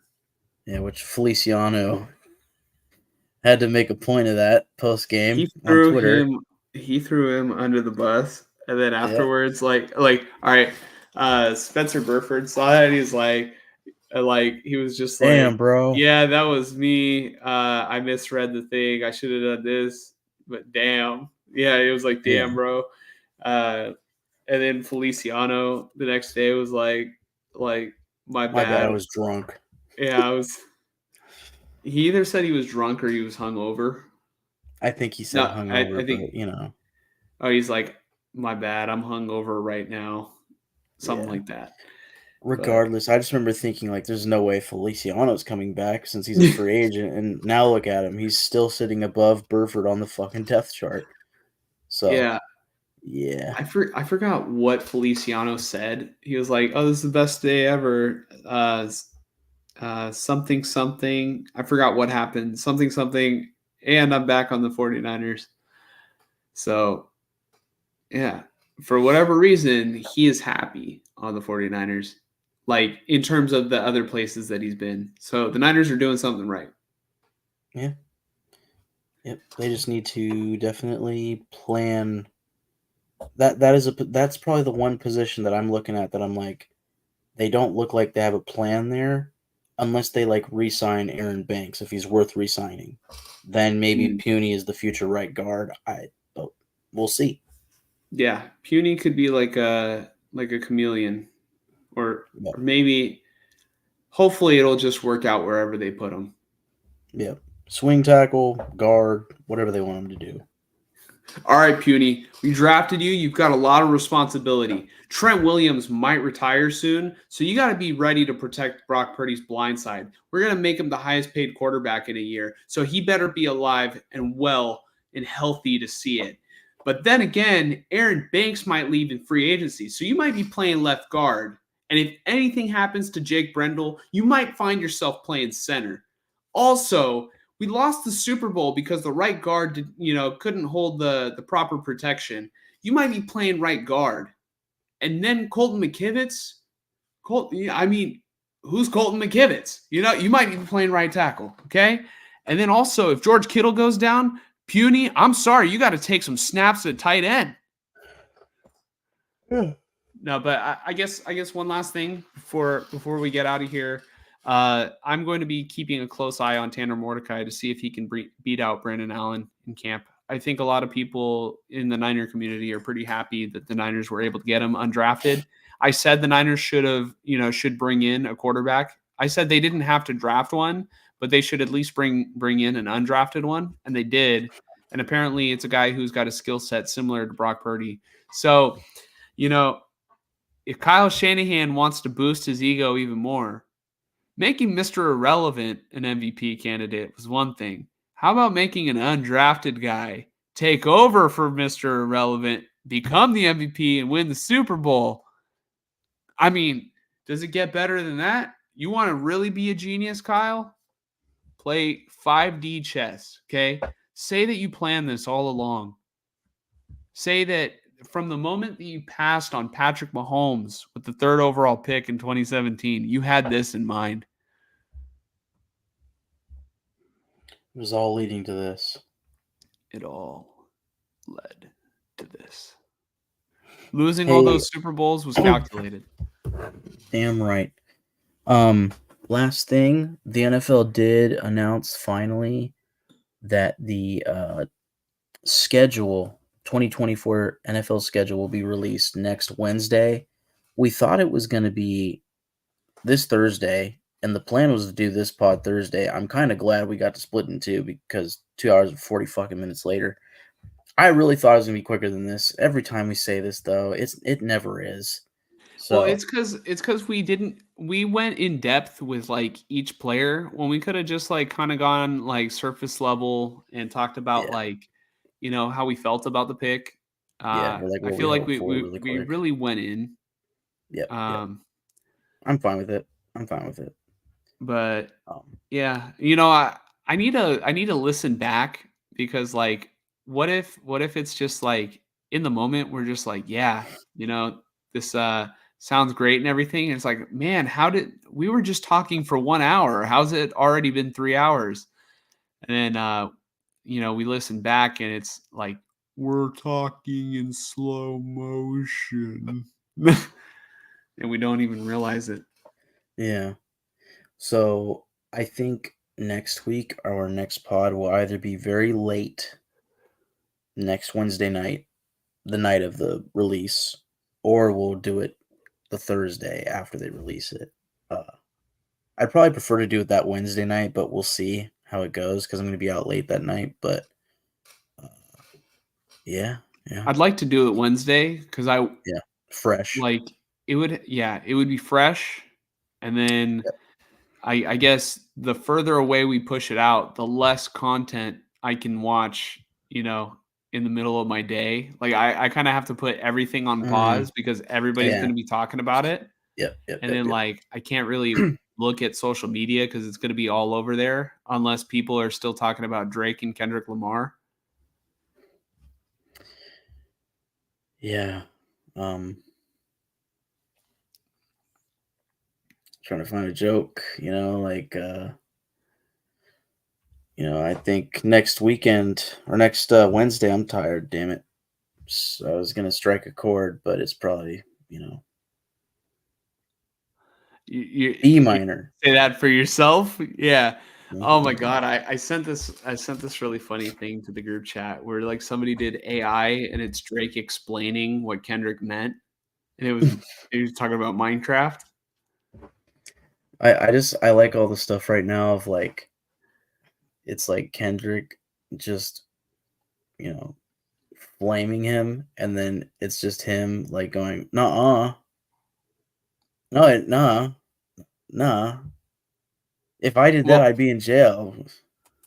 Hello. What I will say is I think that his diss track, I feel like not enough people gave him enough credit for actually refuting, a lot of the stuff that Kendrick said. Because if it isn't true, then he probably should like refute it on a song, like not just like Instagram stories. Yeah, he refuting it for sure is probably a must because what is being accused is not good. Yeah. Granted, my opinion is that even though he refuted it, he didn't prove that Kendrick's wrong, Well, Kendrick didn't prove that Kendrick's right. Exactly. I agree. but Drake didn't actually prove anything by refuting it. He just said "nuh-uh," essentially, you know. Well, it's him saying information about himself as opposed to somebody saying information about him. I think like there's secondary source and there's primary source. So I feel more inclined to believe Drake saying something about Drake than Kendrick saying something about Drake.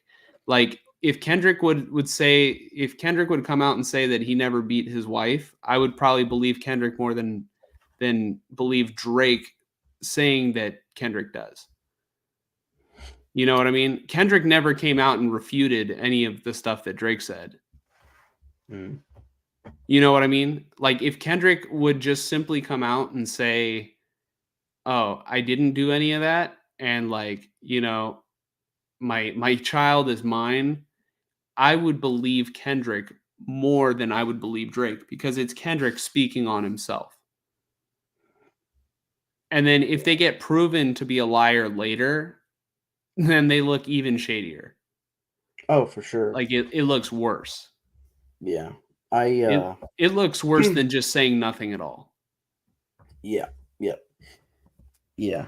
Um I guess my thing with these diss tracks and all that, and I explained this in our group chat, but I feel like the whole point is to diss each other. So when you get dissed so bad that you have to go on the defensive, that's how you know that one guy's probably winning, you know?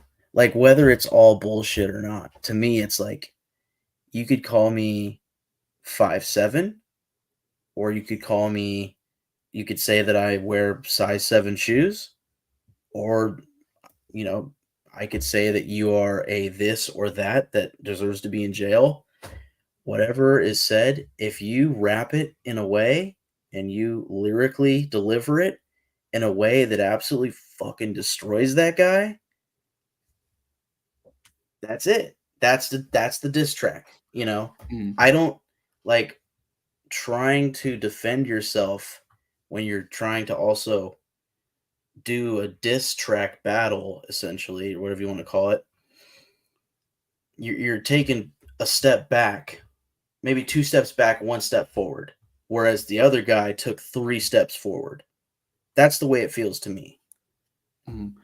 But I guess like from my point of view, uh, if Kendrick is taking these steps forward by accusing Drake of doing these things, and then it turns out that, according to Drake, he fed the information to Kendrick, and that's why Kendrick ended up dropping another additional track because he got played, allegedly. Like this could be wrong.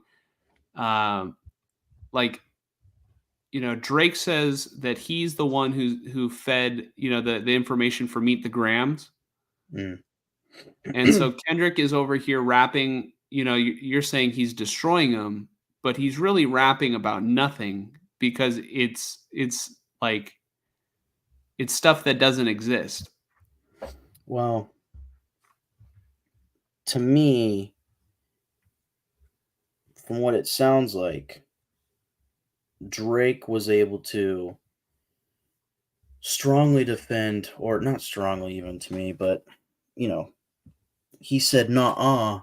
Of course, he said "nah" to the very strong, bad allegations, but he also said "nah" to I'm not hiding a kid. That was the thing that he planted, I think, or whatnot. Mhm. Although, I mean, the people on Twitter that are like, you know, maybe starting off with, I knew you would call me a, you know, what he's calling him. I'm not going to say it on Mhm. the pod, but, uh, a person that likes younger people. Um, the fact that his rebuttal was like, I knew you'd call me that. Like, it's so fucking funny to me. Like that, Mhm. it sounds stupid, but, um, I what just think was that my, there's been a lot of stuff on the internet that have like painted Drake in that picture. So I could see where it's like I just knew you would call me that. And then Yeah, but it's on the internet, for a mhm. reason. That's the way I feel on it. Is like that's pretty damning, whether or not Canada's legal age is 16 or whatever. Yeah, no, It's no, no. like I don't want to say that like the legal age defends anything that Drake did or yeah, I'm anything not. like that.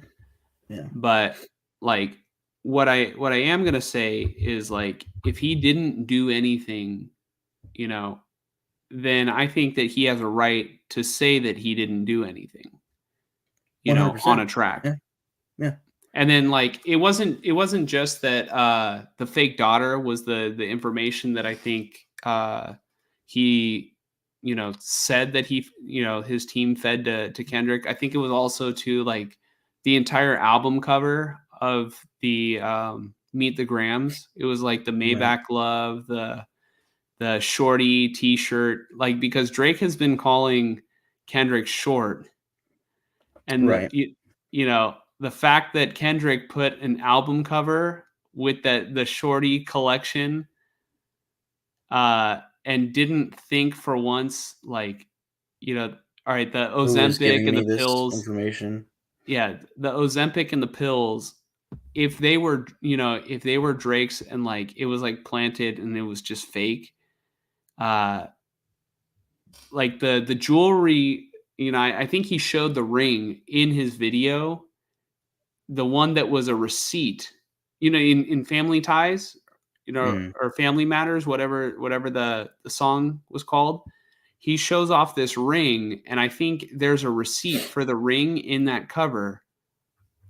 And then I'm just like, people have speculated that that's Kendrick's wife's ring, but that doesn't make sense to me. I think it's like somebody else. I want to say it's Farrell's ring or something like that, which I don't quite understand the correlation between that. But right. like, if it's true that Kendrick just posted this diss track, you know, talking about stuff that doesn't exist while also making fun of yourself because the shorty t-shirt, I think that just it's not that Drake out rapped him on a diss track, because we both know that Drake would never out rap Kendrick Lamar. Mm, I just think it's like he outwitted him. It's like, spoiler alert for anybody who hasn't seen Better Call Saul. I know that you've seen up to this point. The last thing that you saw was chicanery, the court case yeah, in yeah, yeah, season yeah, yeah. three, and With then the battery. yeah, with the battery. This was him planting the battery on him, and he didn't know. Right. Yeah. No, if true, it is a solid power move, but at the end of the day, to me, like I think Drake fans will take all of that as a massive win. And they'll say that a few little lines that Drake delivered along with that means that he won. And oh, he discredited Kendrick. When to me, like diss tracks are not about crediting or discrediting. What is about, if you want to make it about crediting or discrediting, is if it's say Eminem versus MGK or whatever, and Eminem goes on and says, "You're fucking nothing," and I make this much money in a day, you make that much money in a year, something like that. If that's true, there's your credit. But like these allegations and stuff, it's like highly likely that this shit's not going to get proven one way or another.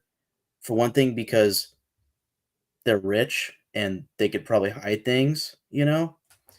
Um, if something can get proven, which so far to me nothing has, you know, to me all it depends on is how well did you diss somebody, and what is the public's perception?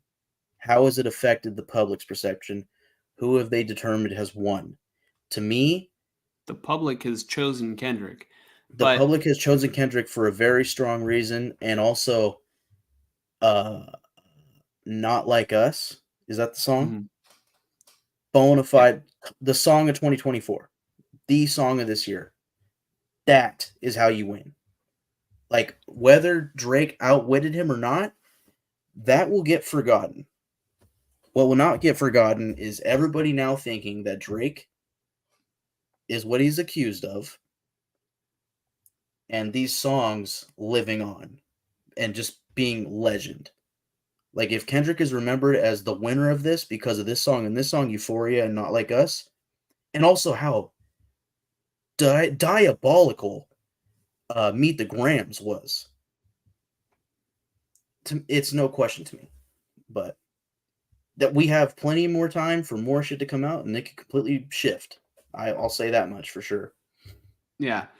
Like if we're talking about like from a rap, from the rap perspective, Drake is nowhere close to Kendrick. Like I've held pretty firm, on that. Um, but I wouldn't say this is a traditional rap beef because typically with rap beefs, it's like a disagreement about something. And like for whatever reason, this like the stuff that they're rapping about is a lot deeper than I feel like a traditional rap beef that I've ever seen. Like, you know, you're talking about like the whole Eminem MGK thing. It's like, oh, you made this much money, blah, blah, blah. Typically rap beefs are like, you're whack, blah, blah, blah, this and that and the other. I've never seen one where it's like, well, you're a domestic abuser. Oh yeah, well you're a predator. Like, oh my god, like you both Right. need to be in prison. you, Mm, you know yeah. what I mean? Yeah. Like you got somebody cut off the ties to the studio. Get these guys in the freaking Let's courthouse. let's let's get some investigations put on these guys, please. Yeah, what the hell are they still rapping for? Yeah. Yeah. So, No, it's definitely interesting. It is pop culture for sure right now. It is the top mhm. thing. So yeah, I'm curious to see how this goes. So Yeah. yeah. So I kind of feel like it's over. I don't know if we're gonna get more stuff soon. I definitely feel like each person will talk about it on their next albums. Right. Yeah. I mean, honestly, here's my thing. Like with the Eminem and MGK thing, it was like so lopsided. It was like MGK probably couldn't speak to Eminem again. It was just like, well, I'm gonna change. I'm not a rapper anymore, dude. I'm going to like Christian rock or whatever the hell he went to. But this, like Drake and Kendrick, are not just bowing down. Like this is. I don't think this is ever going to be over. In my opinion, this is never just going to be like, uh, whatever, man. Shake hands. No, this is bad.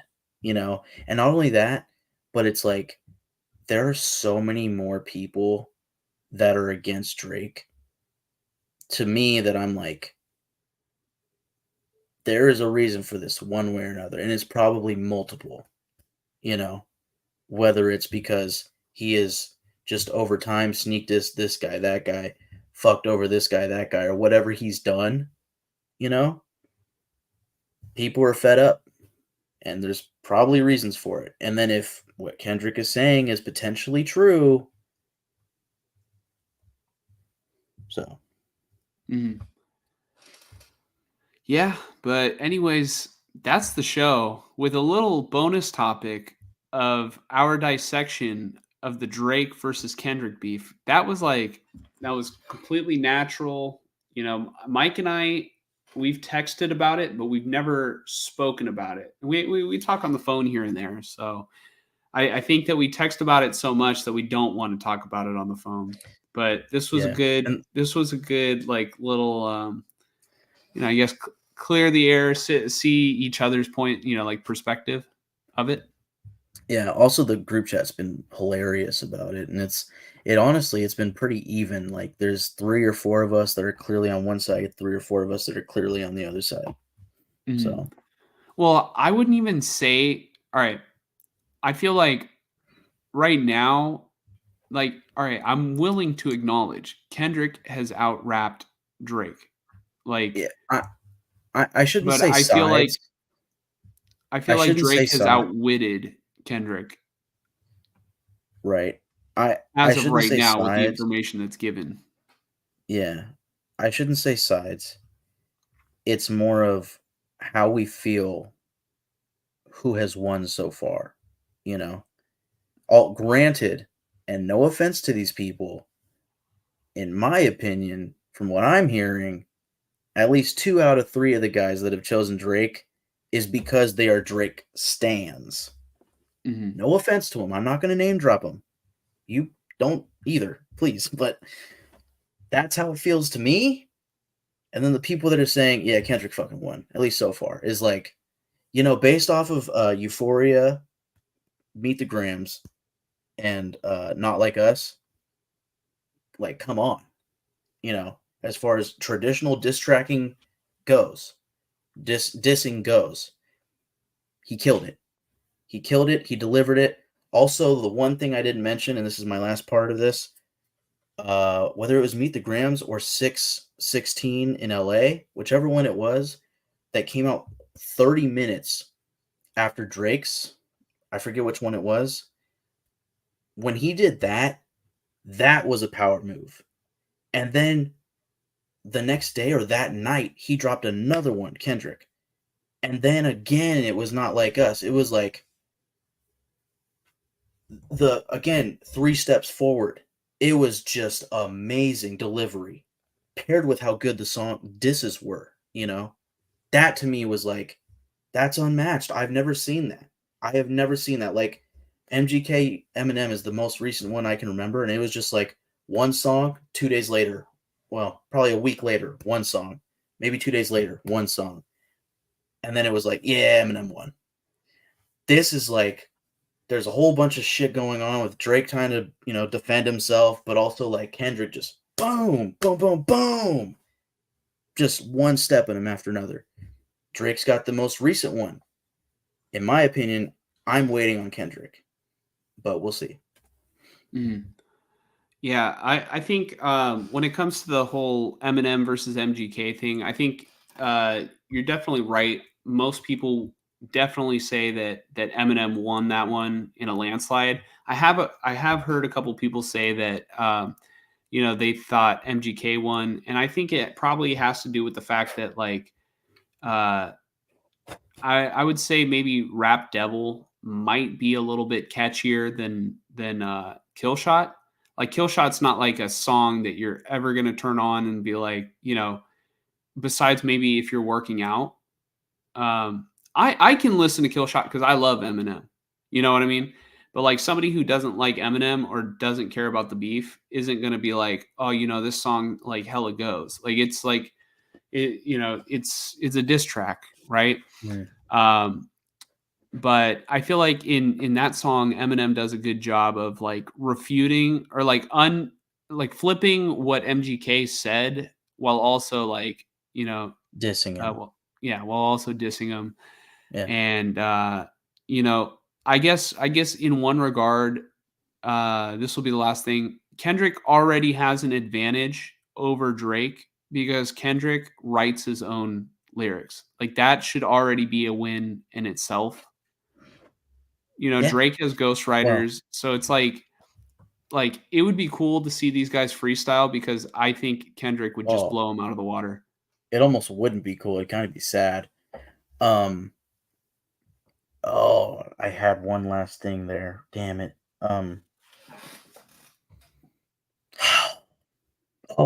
Yeah, with like Drake's last thing with like, defending himself mostly. It was like that was the thing to me with like versus Eminem where it's like, okay, MGK comes out pretty strong with Rap Devil.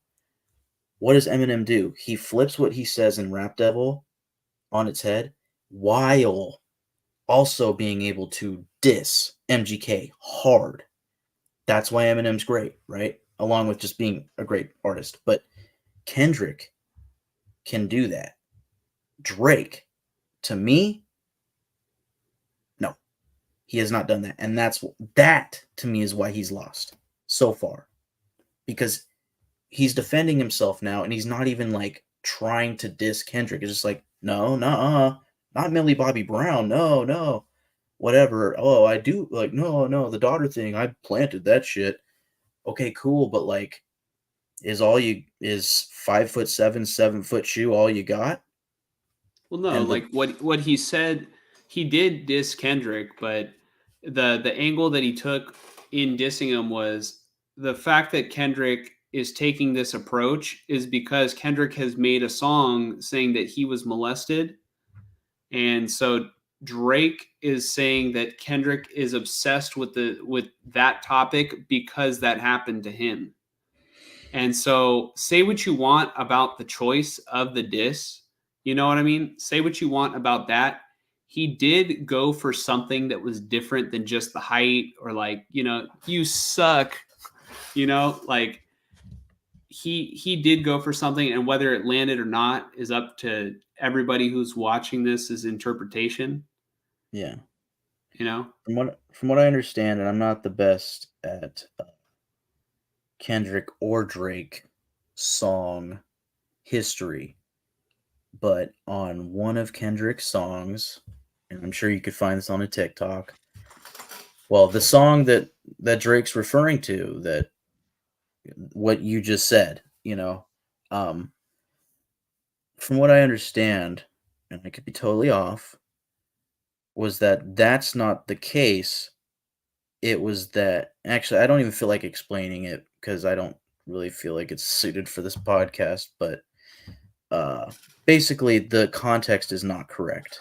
Not what you said, but Drake's Yeah. delivery is not correct. And hey, again, it's diss tracks. In my opinion, you don't have to come perfectly correct. You just have to diss. And one guy has done that way better.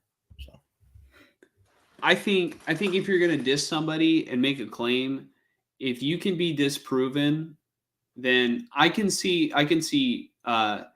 what you're saying about flip that and then use it against them and then yeah, diss them rather yeah, than just refute it. right. I think Drake does attempt to flip it, but Yeah. maybe it doesn't land with everybody. Yeah. Like And because maybe his timing is off or something, because like to me it was like Drake releases something, Kendrick doesn't even allow that to get the popularity because Kendrick dropped something right on him. And that definitely sided with the idea that, oh, there's this mole and all this stuff, and Kendrick was ready. And then Drake's rebuttal was like, "Oh, I planted that on you." If you if that was your plan, then where's the proof? Put that on your album cover. Tell us who's your mole. Something to really freak Kendrick out, to prove it to the media. I don't know, but I thought it was funny how like the whole picture thing being fake was like, after like an hour or two, it was like, wait, that's kind of peculiar. It's almost like Drake planted that. I was like, how did the fucking media get that? Like, where did they put two and two together? That's crazy. Not that I'm denying anything. I was just like, how did you figure that one out? That's crazy. But well, no, I guess Kendrick might have alluded to the fact that there was like a mole in OVO, right, right, yeah, yeah, yeah, yeah.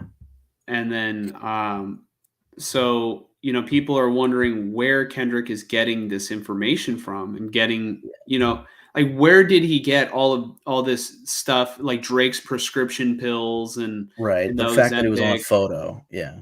Yeah, That's and then I like, I yeah, think the Ozempic was prescribed from a pharmacy that isn't even open anymore hmm, or that doesn't exist. yeah, Something yeah. like that. Hmm. I'd love to get the full blown truth someday, but we'll Yeah, see. I would love for them to write a record together and just say, and it was all a dream. Yeah. Hey, to everybody out there, thanks for all the money. No, hey, they make a record together. They collab, and the song is called "Turning Ourselves In." Yeah. No, They're literally, coming clean. all these songs put together are already like a full blown album. It's just they just need like two more that could be like the finale, and then the very end, like after the album is put out into the public, they make hella money. for their family because they turned themselves in. Yeah, like I said, it'll be interesting. But if somebody responds, cool. If not, then I guess it's over, whatever. But like I said, I don't think this is ever going to be over because they feel like they fucking hate each other. I think Drake's done with it. I don't know. I think like Drake might rap about the in an upcoming song on his next album. He's gonna rap about like how everybody turned their back on him. For sure, he'll have a big chip on his shoulder, but like I think he'll want to be done with it. But I think when he goes on Twitter, he goes on any social media, he goes out in public and he starts hearing OVO and all that stuff. I think that dude's got a massive ego and he's going to lose his fucking mind. That's what I think. Yeah, then again, he definitely lost the beef with Pusha T, and he didn't respond after that. Yeah. But again, the public perception, like Kendrick he masterclassed the public's response to this. That's what's going to hurt Drake the most, to me. Mm-hmm. This is going to last, especially Not Like Us. That song is, again, that's going to be the song of 2024. Now, question, is it just that it's a great song, or is it also that it's a great diss? Because I know the beat is fire on it. It's like all of the above. It's the fact that he made a beat, like a not very Kendrick-esque beat. It's more of like a West Coast sort of beat. West Coast, Kendrick is West Coast beat. He Kendrick is West Coast, but yeah, but he doesn't make like a thumping beat that you would dance to or something. Like he's usually very like poetic and whatnot. It's just the fact, like he made something that everybody wants to play, and he disses the shit out of him. And all of that put together makes it the most popular song in the world right now, or at least in the country right now. Like that's, yeah. But anyways, that's the show. You got extra out of Mike and I. Please comment, like, and subscribe. Follow our brand new Twitter page that we created pretty recently at silver_gold pod. We're working on the TikTok right now, so I won't give much details. If you want to follow it early, it's at silver and gold pod, just like the YouTube handle. So at silver and gold pod. Twitter at silver_gold pod. Twitter was a little bit more strict with the length, but pause. Anyways, it was a great show. This went much longer than Mike and I anticipated, as always. And Mike is going to hate himself tomorrow. Yeah, we'll see. Look at the look on his face. He's going to call in sick. That'd be great, but I'm not going to. I will say I am very excited for a one topic, well, technically two, show next week, just reacting to the brand new NFL schedule for our two favorite teams, the Raiders and the Niners. Yeah. And then I also want to give a quick shout out. Thank you, Thrash. Thank you, Anthony. And thank you, Joel, for commenting today. It was cool to get you guys, popping in the chat. It was very live today. It was very alive today, I should say. And yeah, we appreciate that. I think you guys came because you guys heard that the trophy was back in town. I have been slacking on putting it in my background like I said I would. It used to be in Mike's, but Mike is an they came because I think they came because I put Planet of the Apes in the background. Why would they come for a trash movie? It's actually a trilogy. Oh, a trash trilogy. Oh, well, I guess you'll have to find out for yourself soon. No, I don't need to be disproven with facts, Michael. Disses are supposed to be disses. There's a comeback in there somewhere, but I'm too tired. Oh, so you're just gonna go the refuting route, huh? You're supposed to diss back.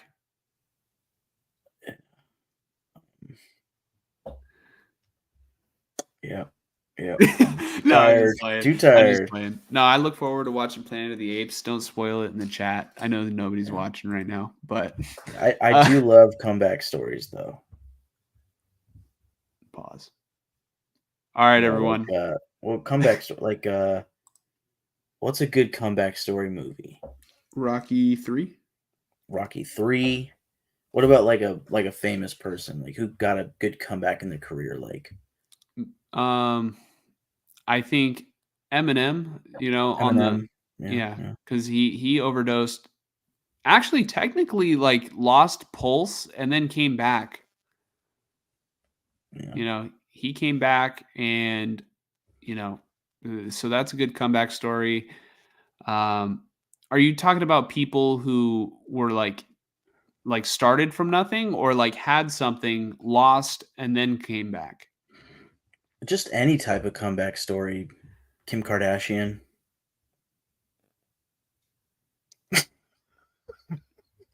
Okay, I'm not gonna go any further on that, but there is a hilarious Parks and Rec behind, like, not behind the scenes, but like, what's the comedy outtakes? What's that called? Oh, bloopers. Bloopers, dude. If anybody's still here at this point, I'm not gonna say the joke, but search up Parks and Rec, specifically Chris Pratt on Parks and Rec. Search up Chris Pratt Parks and Rec bloopers. One of the funniest videos I've ever seen in my life. So fun. That dude is hilarious. Now, is Chris Pratt on Parks and Rec or is he on The Office or both? Uh, Parks and Rec, Guardians of the Galaxy, Jurassic World. You might be right. I'm thinking of the other white dude who's on The Office. Are you thinking of not not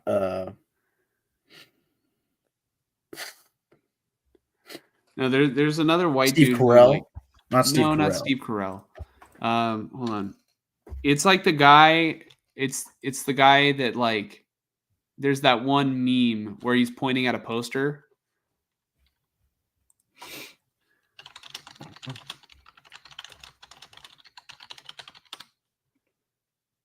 Look, this guy.